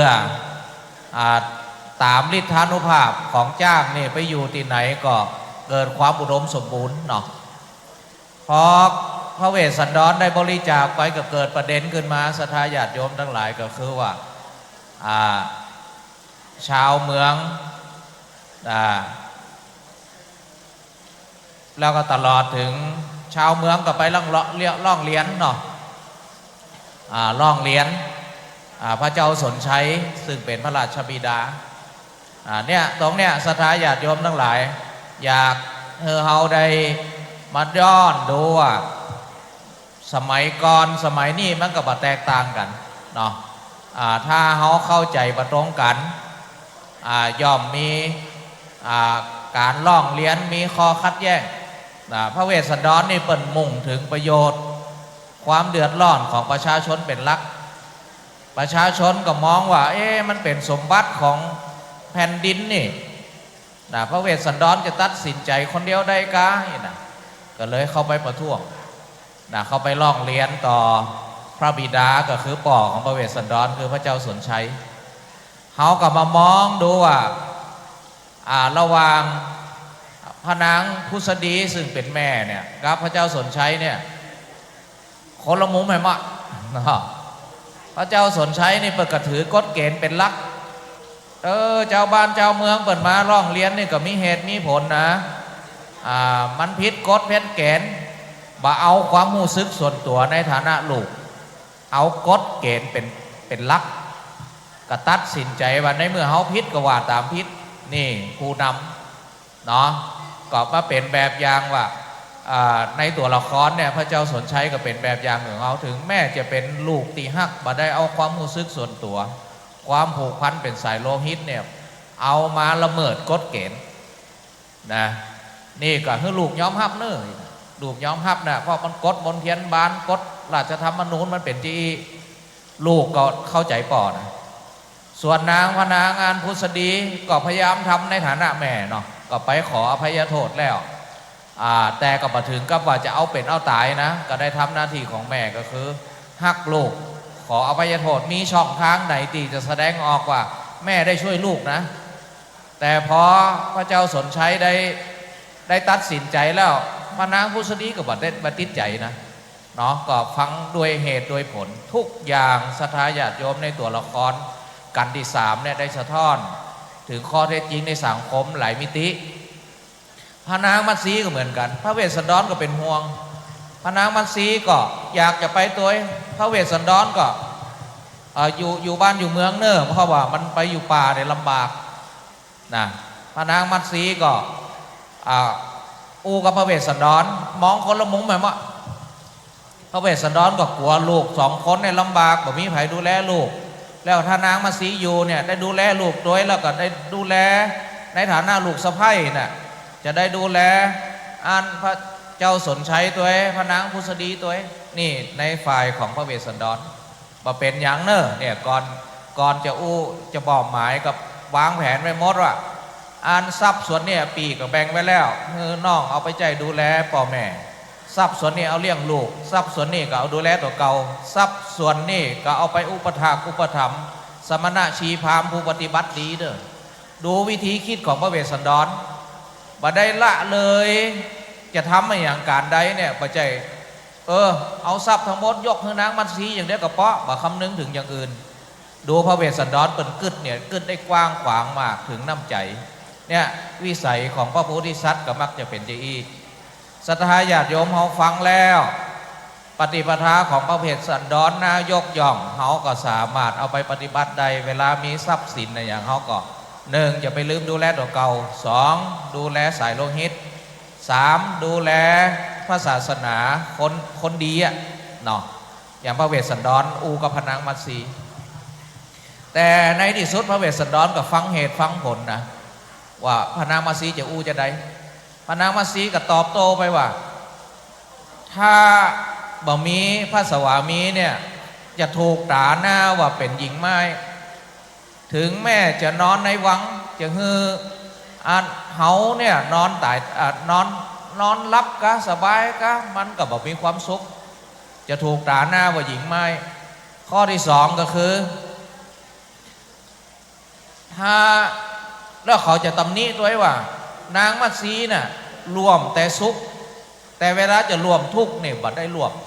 เป็นภรรยาจะได้เนี่ยในที่สุดว่าพระอาจารย์พระเวสสันดรก็ยอมรับเหตุผลตีพระนางมัตสีในที่สุดก็จะเป็นกันติสีตีพระนางมัตสีกันหาชาลีก็จะเดินทางเข้าป่าเนาะศรัทธาญาติโยมมาเนี่ยก็อยากจะเฮานอกจากได้อัธรสในเรื่องบันเทิงแล้วก็อยากเสริมอาตมาภาพก็อยากจะเสริมสาระที่เขาสามารถน้อมนำไปเป็นแบบอย่างในเรื่องของศีลธรรมจรรยาและหน้าที่ของวิถีพระโพธิสัตว์โดยน้อมนำปฏิปทาพระเวสสันดรที่เขาได้ฟังเนาะก็ถ้ามีเวลาก็จะสรุปเป็นกันไปเนาะ เจริญพรเนอะวันนี้เขาโชคดีนะได้พระอาจารย์กันธนประเวศนี่ก็คือท่านพระครูสังฆลักษณ์ธนอัตรัตนศิริเจ้าอาวาสวัดหลิกาลามสันมณะตำบลต้นทงอำเภอเมืองลำพูนจังหวัดลำพูนเนอะสถาเจริญพรอาจารย์นมัสการขอบพระคุณนะครับในเมตตาธรรมอาจารย์พระมหานพดลสุวรรณเมธีผู้อำนวยการวิทยาลัยสงฆ์นครลำปางเจ้าคณะอำเภอวังเหนือเจ้าอาวาสวัดบรรพตสถิตที่ได้เมตตาอธิบายขยายความวรรณกรรมมหาชาติเวสสันดรชาดกตั้งแต่กันทศพรเต้าหอดจนถึงกันวรรณประเวศซึ่งเป็นเรื่องราวที่พระเวสสันดรได้ออกจากเวียงวังคลังธรรมและไปยังเข่าวงกฏขณะที่ออกเดินตางนั้นพระเจ้าเจตราชได้ทูลถวายทรัพย์สมบัติต่างๆให้กับพระเวสสันดรเรื่องราวจะเป็นจะใดนั้นในกันนี้วรรณประเวศซึ่งได้รับเมตตาธรรมจากท่านพระครูสังฆรักษ์ธนอัตรัตนสิริเจ้าอาวาสวัดอริการามสันมณะตำบลต้นทงอำเภอเมืองจังหวัดลำพูนจะได้เป็นองค์ปาฐกแสดงพระธรรมเทศนาในกันนี้หมายมีเจ้าภาพเก้าเจ้าศรัทธาคณะสงฆ์จากอำเภอเถินและคณะศรัทธาสาธุชนอุบาสกอุบาสิกาทั้งหัวหน้าส่วนราชการโดยแก่นนำของท่านพระครูสุวิมลธรรมานุสิทธิ์เจ้าคณะอำเภอเถินเจ้าอาวาสวัดขตึกเชียงมั่นขณะนี้เราได้ทำการถ่ายทอดสดผ่านคลื่นวิทยุทั่วภาคเหนือนะครับภาคีเครือข่ายของคลื่นวิทยุสีขาวในโอกาสนี้เก้ากับผมขอโอกาสกราบอาราธนาในเมตตาธรรมอาจารย์พระมหานพดลสุวรรณเมธีผู้อำนวยการวิทยาลัยสงฆ์นครลำปางเจ้าคณะอำเภอวังเหนือเจ้าอาวาสวัดบรรพตสถิตได้เมตตาจุดเทียนส่งธรรม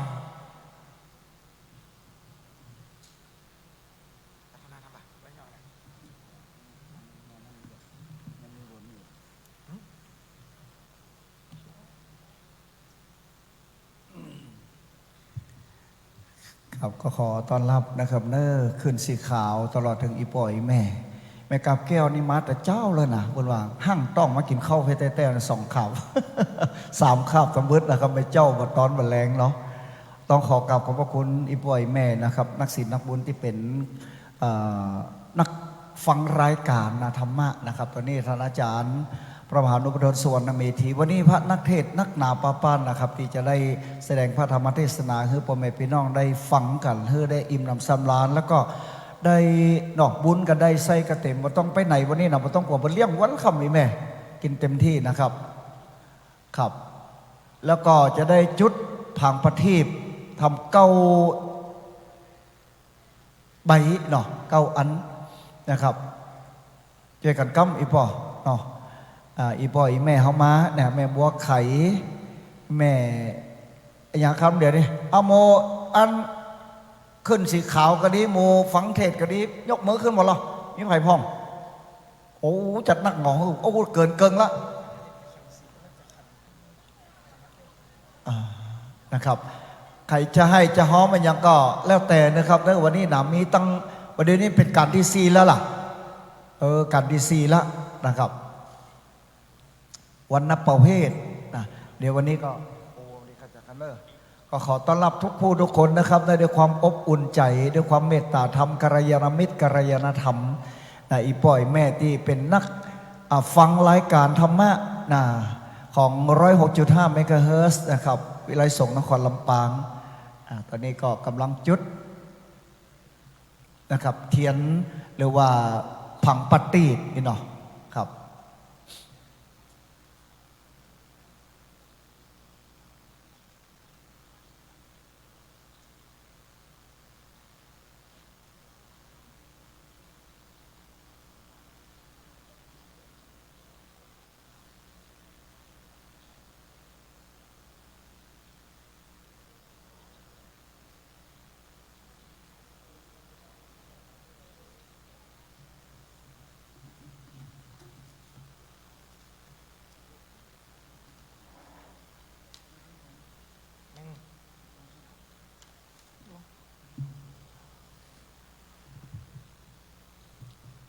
ผังประทีปคณะสัทธาสาธุชนได้มีโอกาสได้ปูจาดวงละ99 บาท ปูจาเป็นเนื้อนาบุญกันเตศประจำปีเกิดของตกเก่าบริเวณด้านนอกจะมีนิสิตคอยอำนวยความสะดวกให้กับท่านไปจุดที่บริเวณหอพระอุปคุตในโอกาสนี้ขอได้รับเมตตาธรรมจากอาจารย์พระมหานฤดลมหาปัญโยเลขานุการเจ้าคณะตำบลบ้านเอื้อมพุทธศาสตร์มหาบัณฑิตศิษย์เก่ามจรวิทยาสงฆ์นครลำปางสำนักวัดน้ำทงจะได้เมตตาอาราธนาธรรมกันตี4 วันณประเวทขอกราบนิมนต์ด้วยความเคารพอย่างสูงยิ่ง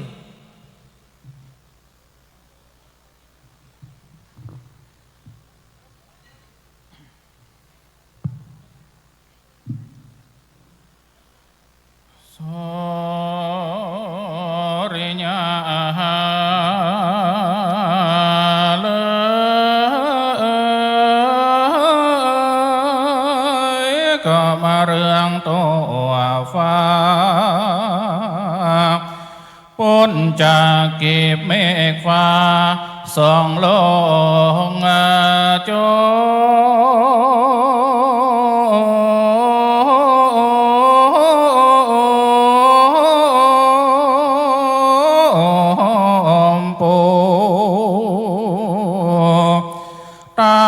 ก็มาปองทลาดพญาสัพพานายุมาหลายชาติได้แต่งไว้แล้วหลายหลากภาการยังสัตตมหาทานมีมวลมากแล้วปางเมื่อเต้าขี่ลาดรถแก้วออกจากเวียงไปถึงพานาลัยตวนที่ยังเหลือแต่ราชรถตีเต้าขี่อวยตานก็หาบานองค์อาจมี57 บ่ขาดปุณนาฟ้าดียกมือ10 นิ้วขออาราธนาโลกศิษย์พระโมนีตนผ่านแผ่วได้ขึ้นนั่งธรรมาสแก้วสาธิตนั่งแล้วจุงได้เตสานา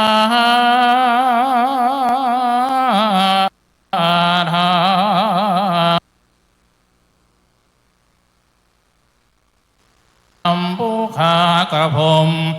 บ่ได้แข่งขับมาจามขอพระคุณเจ้าได้น้ำนำสักสองสามสี่ห้าบางกันว่าอิดในก็ยางแล้วก็ว่านาโมไปแล้วแลดีสวาตุอาดุกัมปิมังปัจจังอาราธนังกะโลมาสิ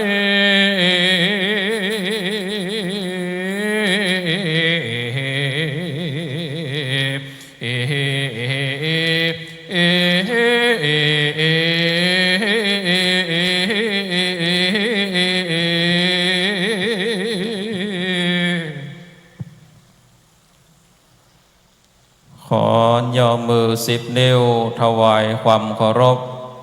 ท่านอาจารย์พระมหานพดลผู้อำนวยการมหาวิทยาลัยสงฆ์นครลำปางด้วยความเคารพท่านอาจารย์พระครูสิริธรรมบัณฑิตผู้ช่วยศาสตราจารย์ด็อกเตอร์ตลอดถึงครูบาอาจารย์ศรัทธาญาติโยมท่านสาธุชนท่านทั้งหลายบัดนี้ลำดับลำดามาถึงการวณประเวทกันทวนสีก็เชิญชวนศรัทธาญาติโยมพอท่านทั้งหลายได้สดับรับฟังพระธรรมเทศนามหาญาติ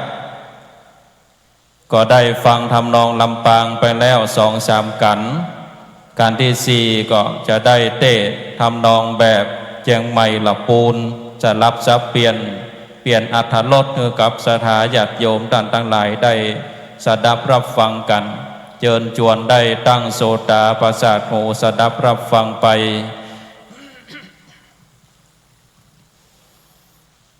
โส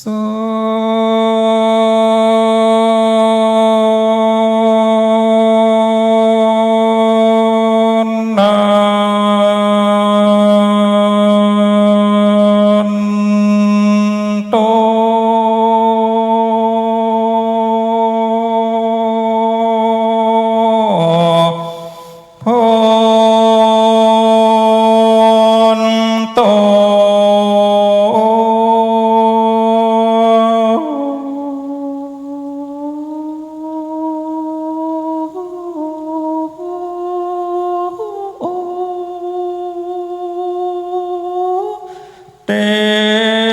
วะสังขายโยฟังลาฟั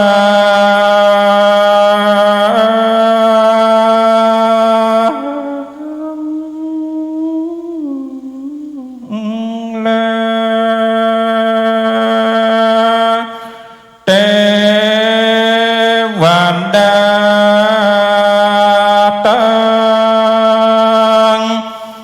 ลา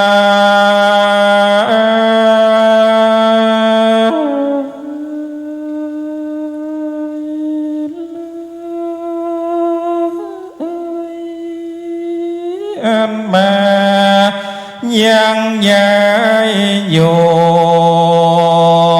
เฝ้าหักษามนทน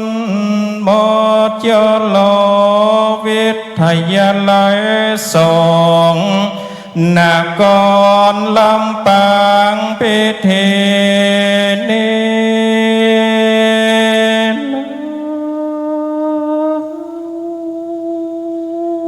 โอ้โก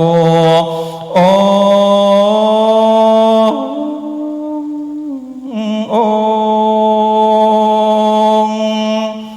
หักษายังจันฟ้าแข่งของพายส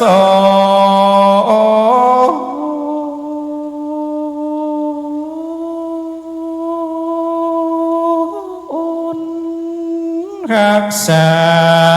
เมืองบนสวรรค์แห่งของหักษายังนกรเขลังเตนนาตุ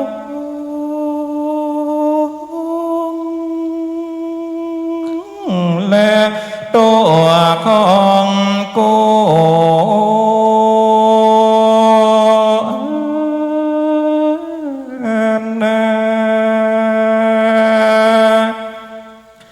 ขอจงมาความคู่และหนอรักษา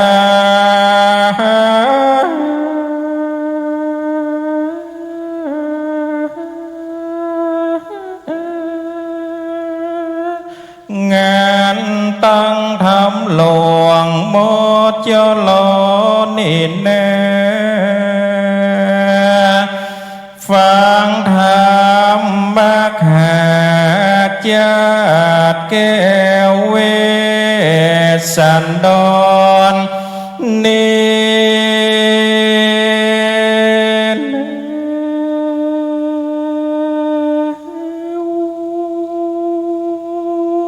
โอกักษา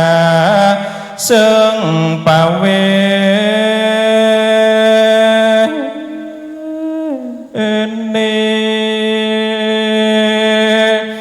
เป็ดมักหาญาติครั้งที่21เดเล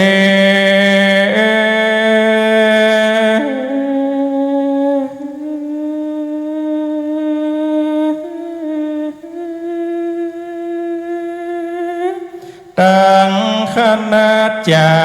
รย์พระนิสิตนิสิตหมอจะหล่อลำปางดีสืบสานไฟแองฟังธรรมบักหาญาติเวสันดรเจ้า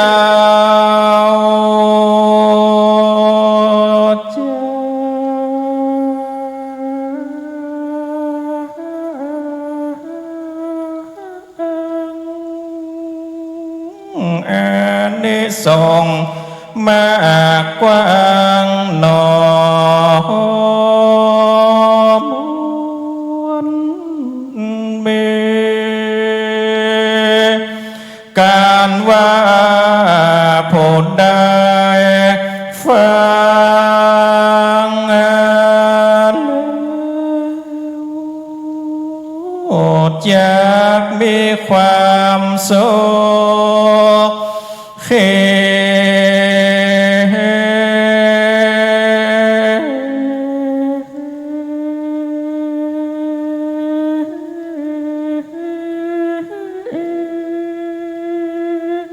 หน้าที่การงานมีสมกำไฟแองบ่มีกาดนา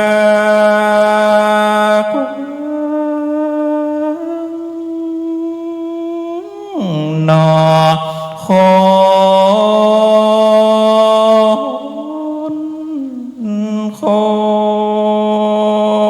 น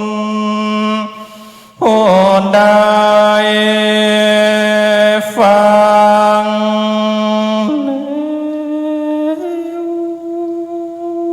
วจะเกิดผ่านละโพ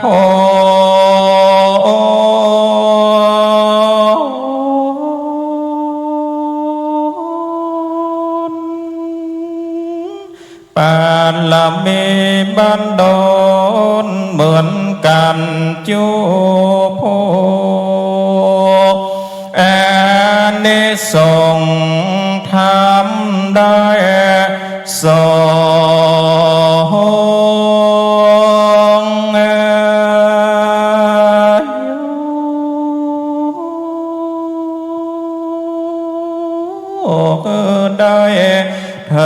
งสุขโย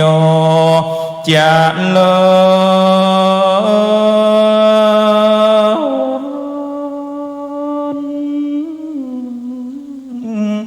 ดีแลนะ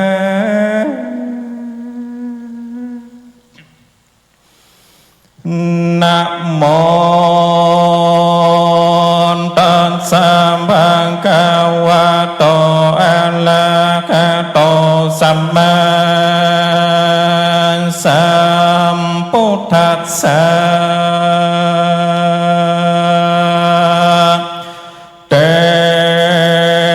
ปันเตปันเทขจันเตมโนเสติสวาโกเก่งวังกันตามปามปะตนเตโปชันเต้นเตลำดำธรรมะเตสันนามาส่วนว่ามะคามการสันตาต้องเส้นตนก็เอากันจากพระเมืองไปกันคนตั้งหลายไปนาจริงทำวันดุราเปื้อนตั้งหลาย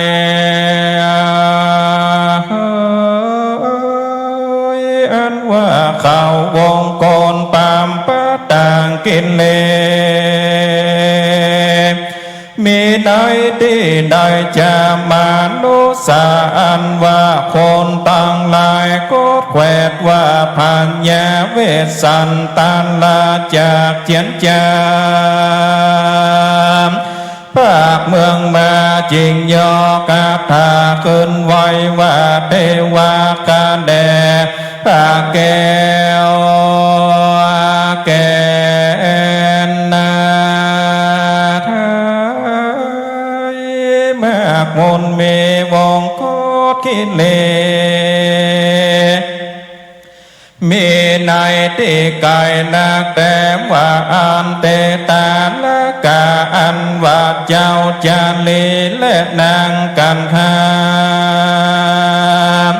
ตั้งกู้กันดอกไม้และโลกไม้อันตั้งโยสองตาลาบทางต่างก็มีใจใครได้จริงได้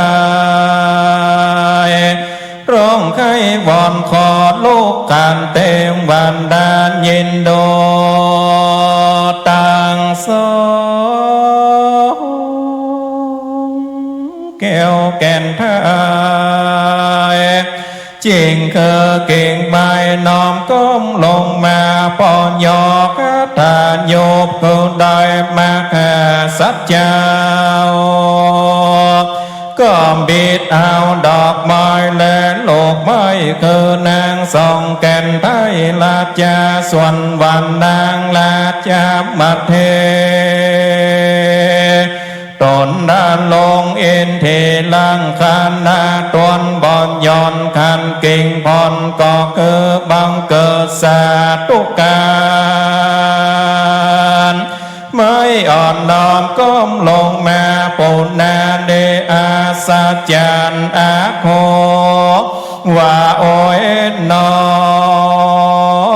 โอ้ยนอ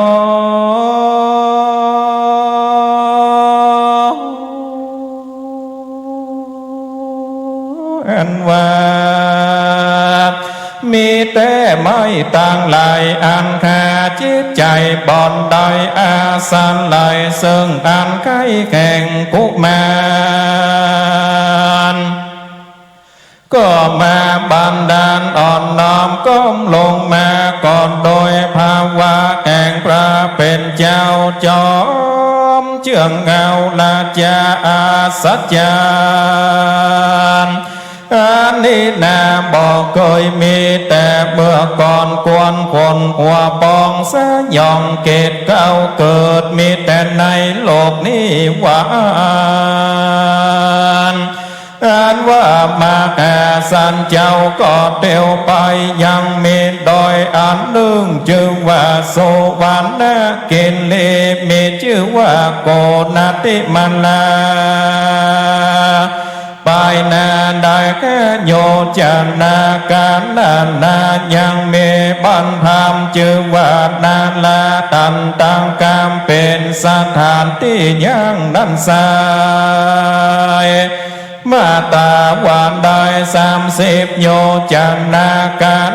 นาเทวันดาก็มาโยคนตังคือสันเขตดังอ่านว่ามากากษัตริย์ตั้งเสโต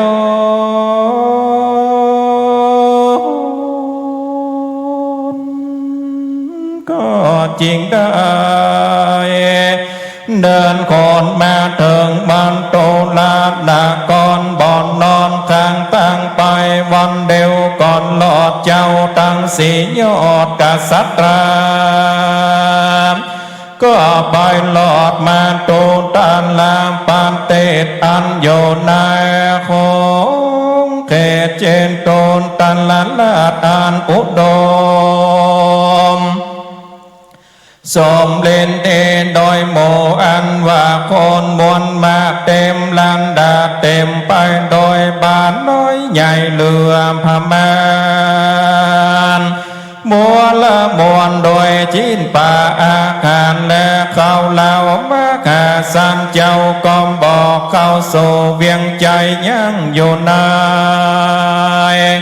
ศาลาที่ไกลปานตูเวียงและส่วนวันนางและจะบันเดก็ปัดฝนฟงตนเล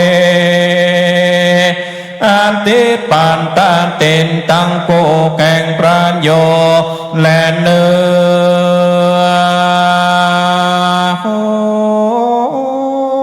อจริงขันเน่งใจว่าโก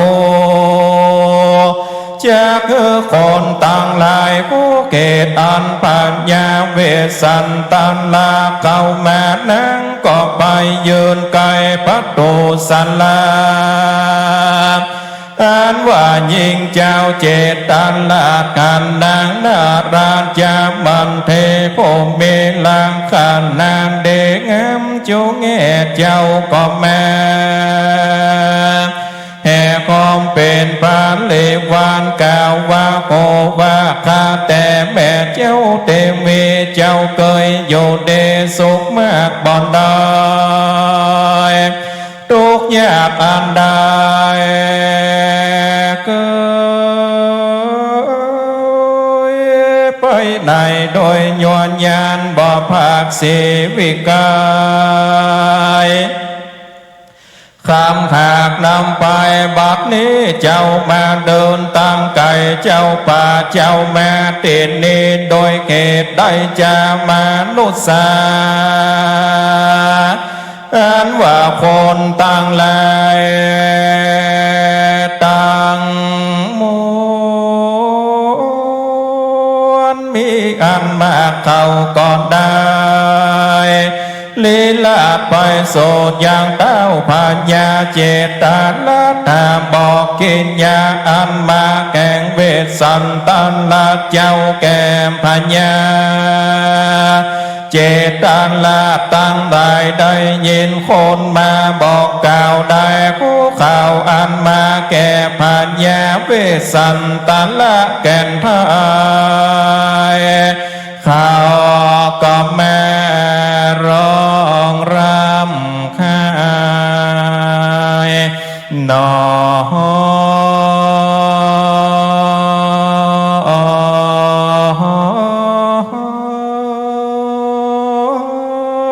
กูคนแล้วก็เข้ามาสู่ศาลาตันเต้าของใครกล่าวปาสานไหลว่าข้าแต่สมโมตินเตวันลาด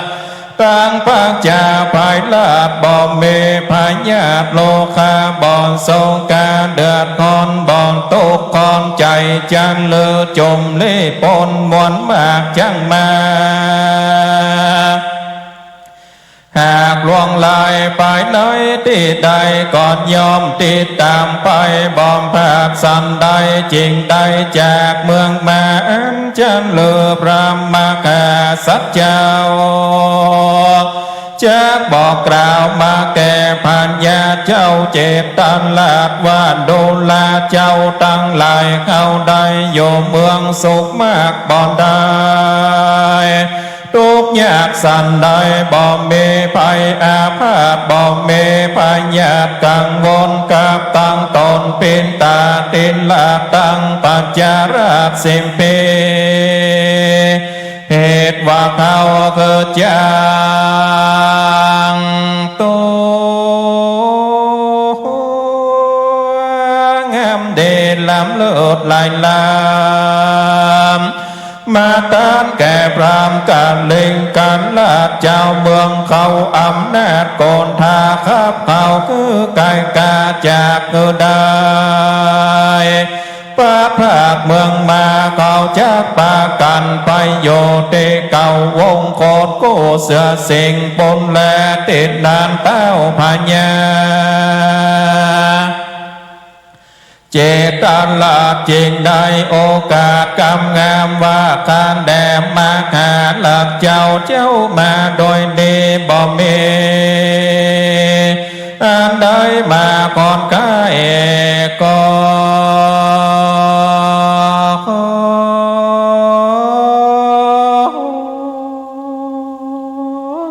เจ้าในค่ายในกายจงโยในเมืองเจตันลาดได้เสวยเมืองมูลเป็นเต้าคนตนใหญ่แข่งเจ้าไพ่เจ้าเขาข่าวจากบันเดาตกคอนบ่อโศกคนโศการและนาเวสันตะโลอาคาพญาเวสันตันลันลาจริงได้กล่าวว่าดูลาเจ้าตั้งหลายสิ่งใดมวลมากอันเจ้ากาบนำมาเขาก็กาบมาแต่แรกเป็นของแขกปุจจาปราปิตาตินลาดขับเขากาบเมืองมาเขาก็จากไปโยวงกรปามปะตาจันแลตูตั้งหลายตั้งสี่กวนไปโยที่ใดเจ้าตั้งหลายจงคือโอกาสพญาเวสันตานลานลาดก็โอกาสกำจาว่าพระลาจาจงโอกาสว่าผู้ค้าจะขออนุญาตซึ่งพาปิตาติลาดสัญใจเมื่อใดคนใจไปตันมาขอ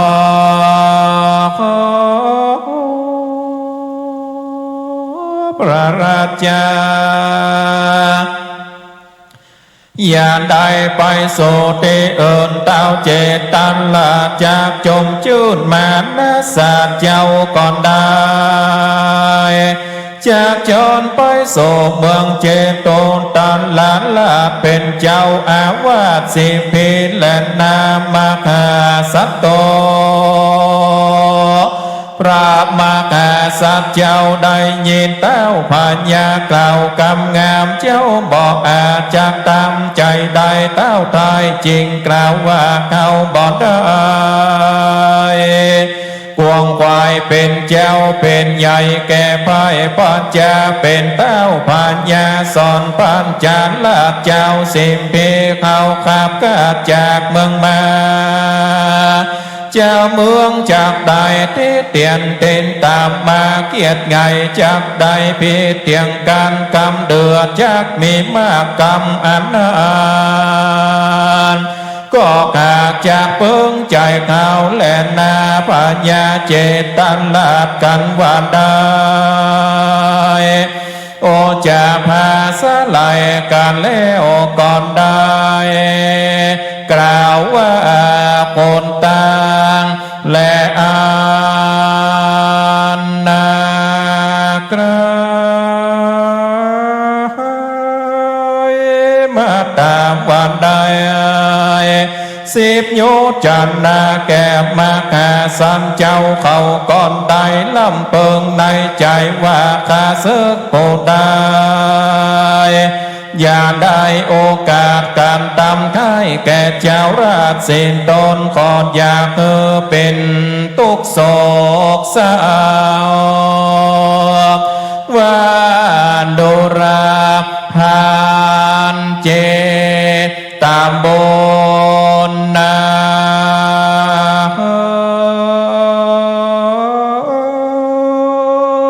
ท่านจงได้โยคักษายังประตูป่าไม้เก็มมาปานว่าตันจงพิจารณาการในนอคนเขาออกไปมาท่านจงเฝ้าคักษาแก่ปัญญาเวสันตาลานแดดเตอก็เกินโซนยังติโยแก่งตนกันว่าพญาเวสันตาลากันไปลอดเขาคันทะมาตันนาแล้วตนแก้วก็ไปโยกันเสียงเกินดึงวันปงเจ้าก็เข้าสามพอโศคนเหนือไปด้วยเขาวิปุลาตินั่นก็ไปเถิงยังแม่น้ำเหตุมะวันเดยามเมื่อโซนเลยาลังสีแดดกาเจ้าก็ปากันมานั่งตีไก่ฟังดังเตก็มิใจยินดียิ่งล้ำก็สามเวยข้าวน้ำโปจานาอาคารเมลดหวานดันผ่านป่ากาเกิดแล้วเจ้าก่อนได้เป็นคำแก่ผ่านป่าก็อาปองสะลงเกตเดิมน้ำอิ่มเพียงใจความพ้นกากายดับกว่าเจ้าก่อนได้เข้าเถิงป่าไม้เถิงเก้าใบเนโคตรใหญ่อันตั้งโยจอมดอยตาสะเม่งกันเนหยาบนั้นพญาอินตาก็ได้เพิ่มเวสุกรรมเทวามโบตนวิเศษจงได้มาเนลามิเปตมาโศคงเกตเมืองโคนก็มาเนลามิตอาสะลมบติโยอันกวนโยสนงใจแล้วก่อนได้มาเขียนหนังสือไว้ว่าคนโบได้ไข่บวชตรงพระหนวดเป็นลาสีจงได้เอาบริขาร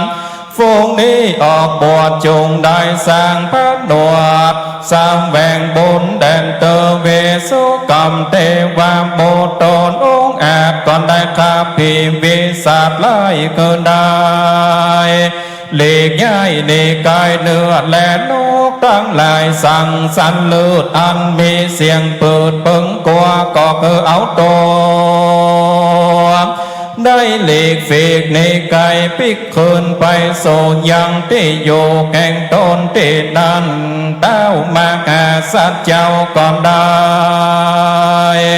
อาสาไหลเพศแห่งนักบวชสั่งพระนวดภาวันนาก่อนได้ไข่ปันโตสานาเข้าโซนา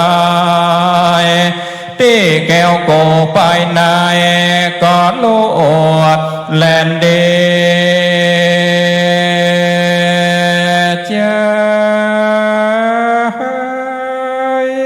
ได้ทันหลงตนมาเป็นนักบวชสร้างบ้านดวดเป็นเจคันเตญาณเสปอแม่ลูกเต้าก่อนได้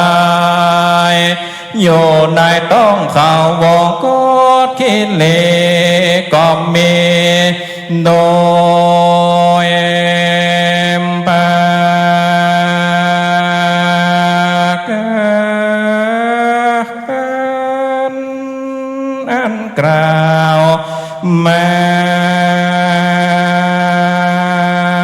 เนลนะ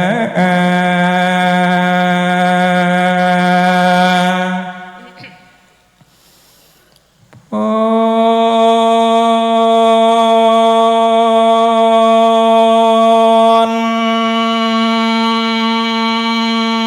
ต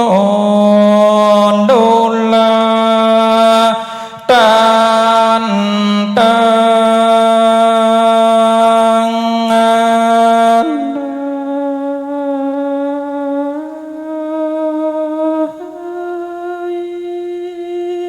ผู้กาจากขอนย้อนและมือสา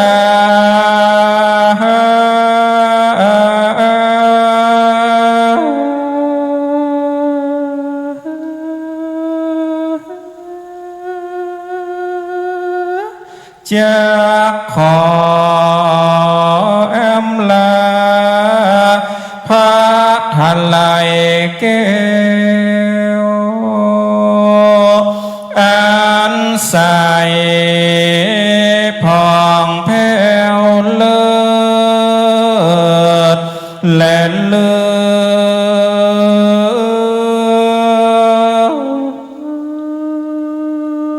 ององค์ขอลาตังพระพุทธพระธรรมพระสงฆ์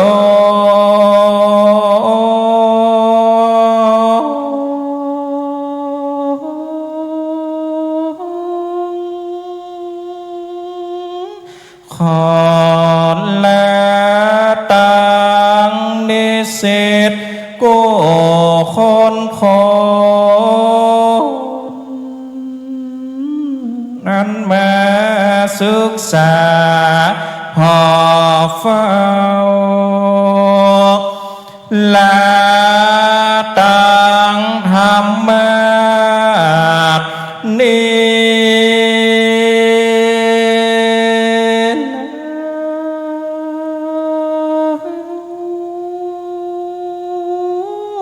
ขอลาตั้งตันอาจารย์พระมหาโนพดลตลอดเถิงคณาจารย์สัทธาโก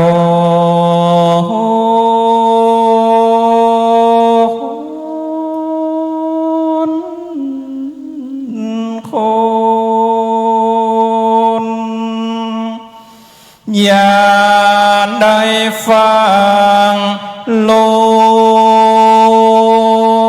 กนี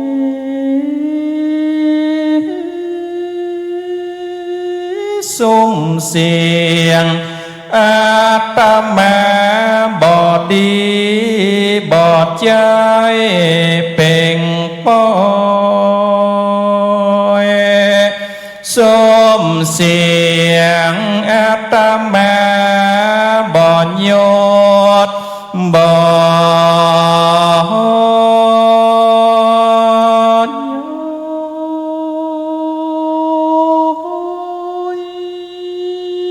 เมื่อเตสนาธรรม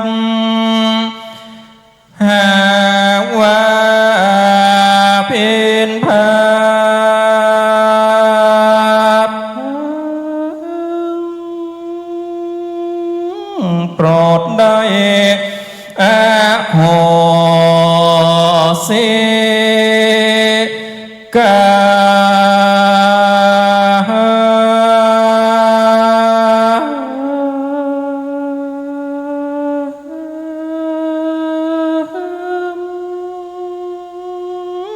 เพราะการฟังธรรม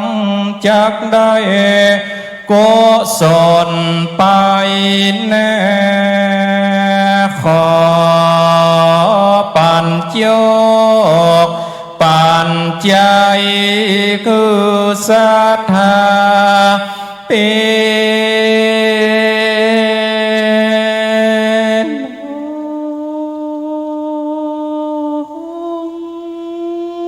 จงได้มีเงินมีทองมากนัก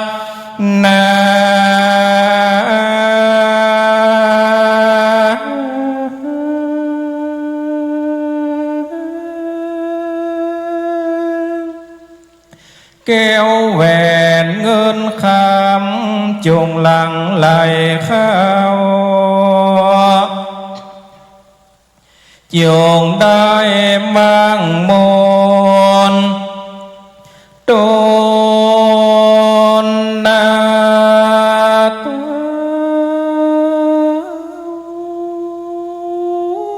กินตา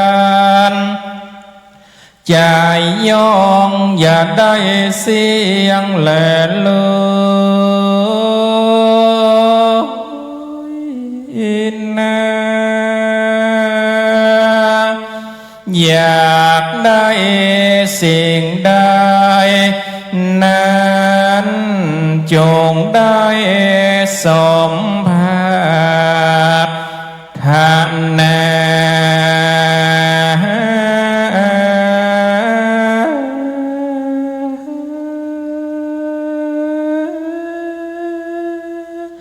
มีลูกหลานนั้นแน่จงได้ฟังกรรมโยธอยยิ่งใจตั้งหลายใหญ่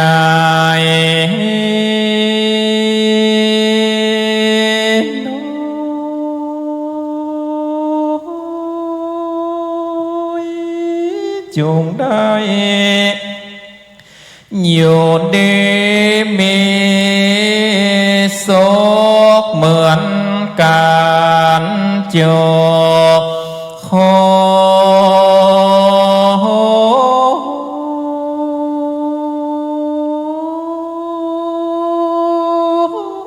นแลนเด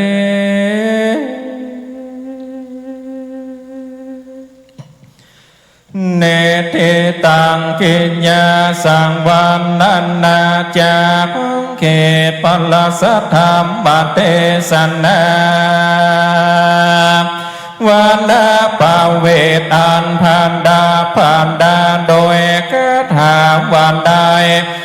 57 บาทการทางกอมบังกรมสมเลนสันเดสาธุสาธุสาธุพุทธศาสนิกชนพุทธบริษัทได้สดับรับฟังพระธรรมเทศนาจากองค์ปาฐกซึ่งได้รับ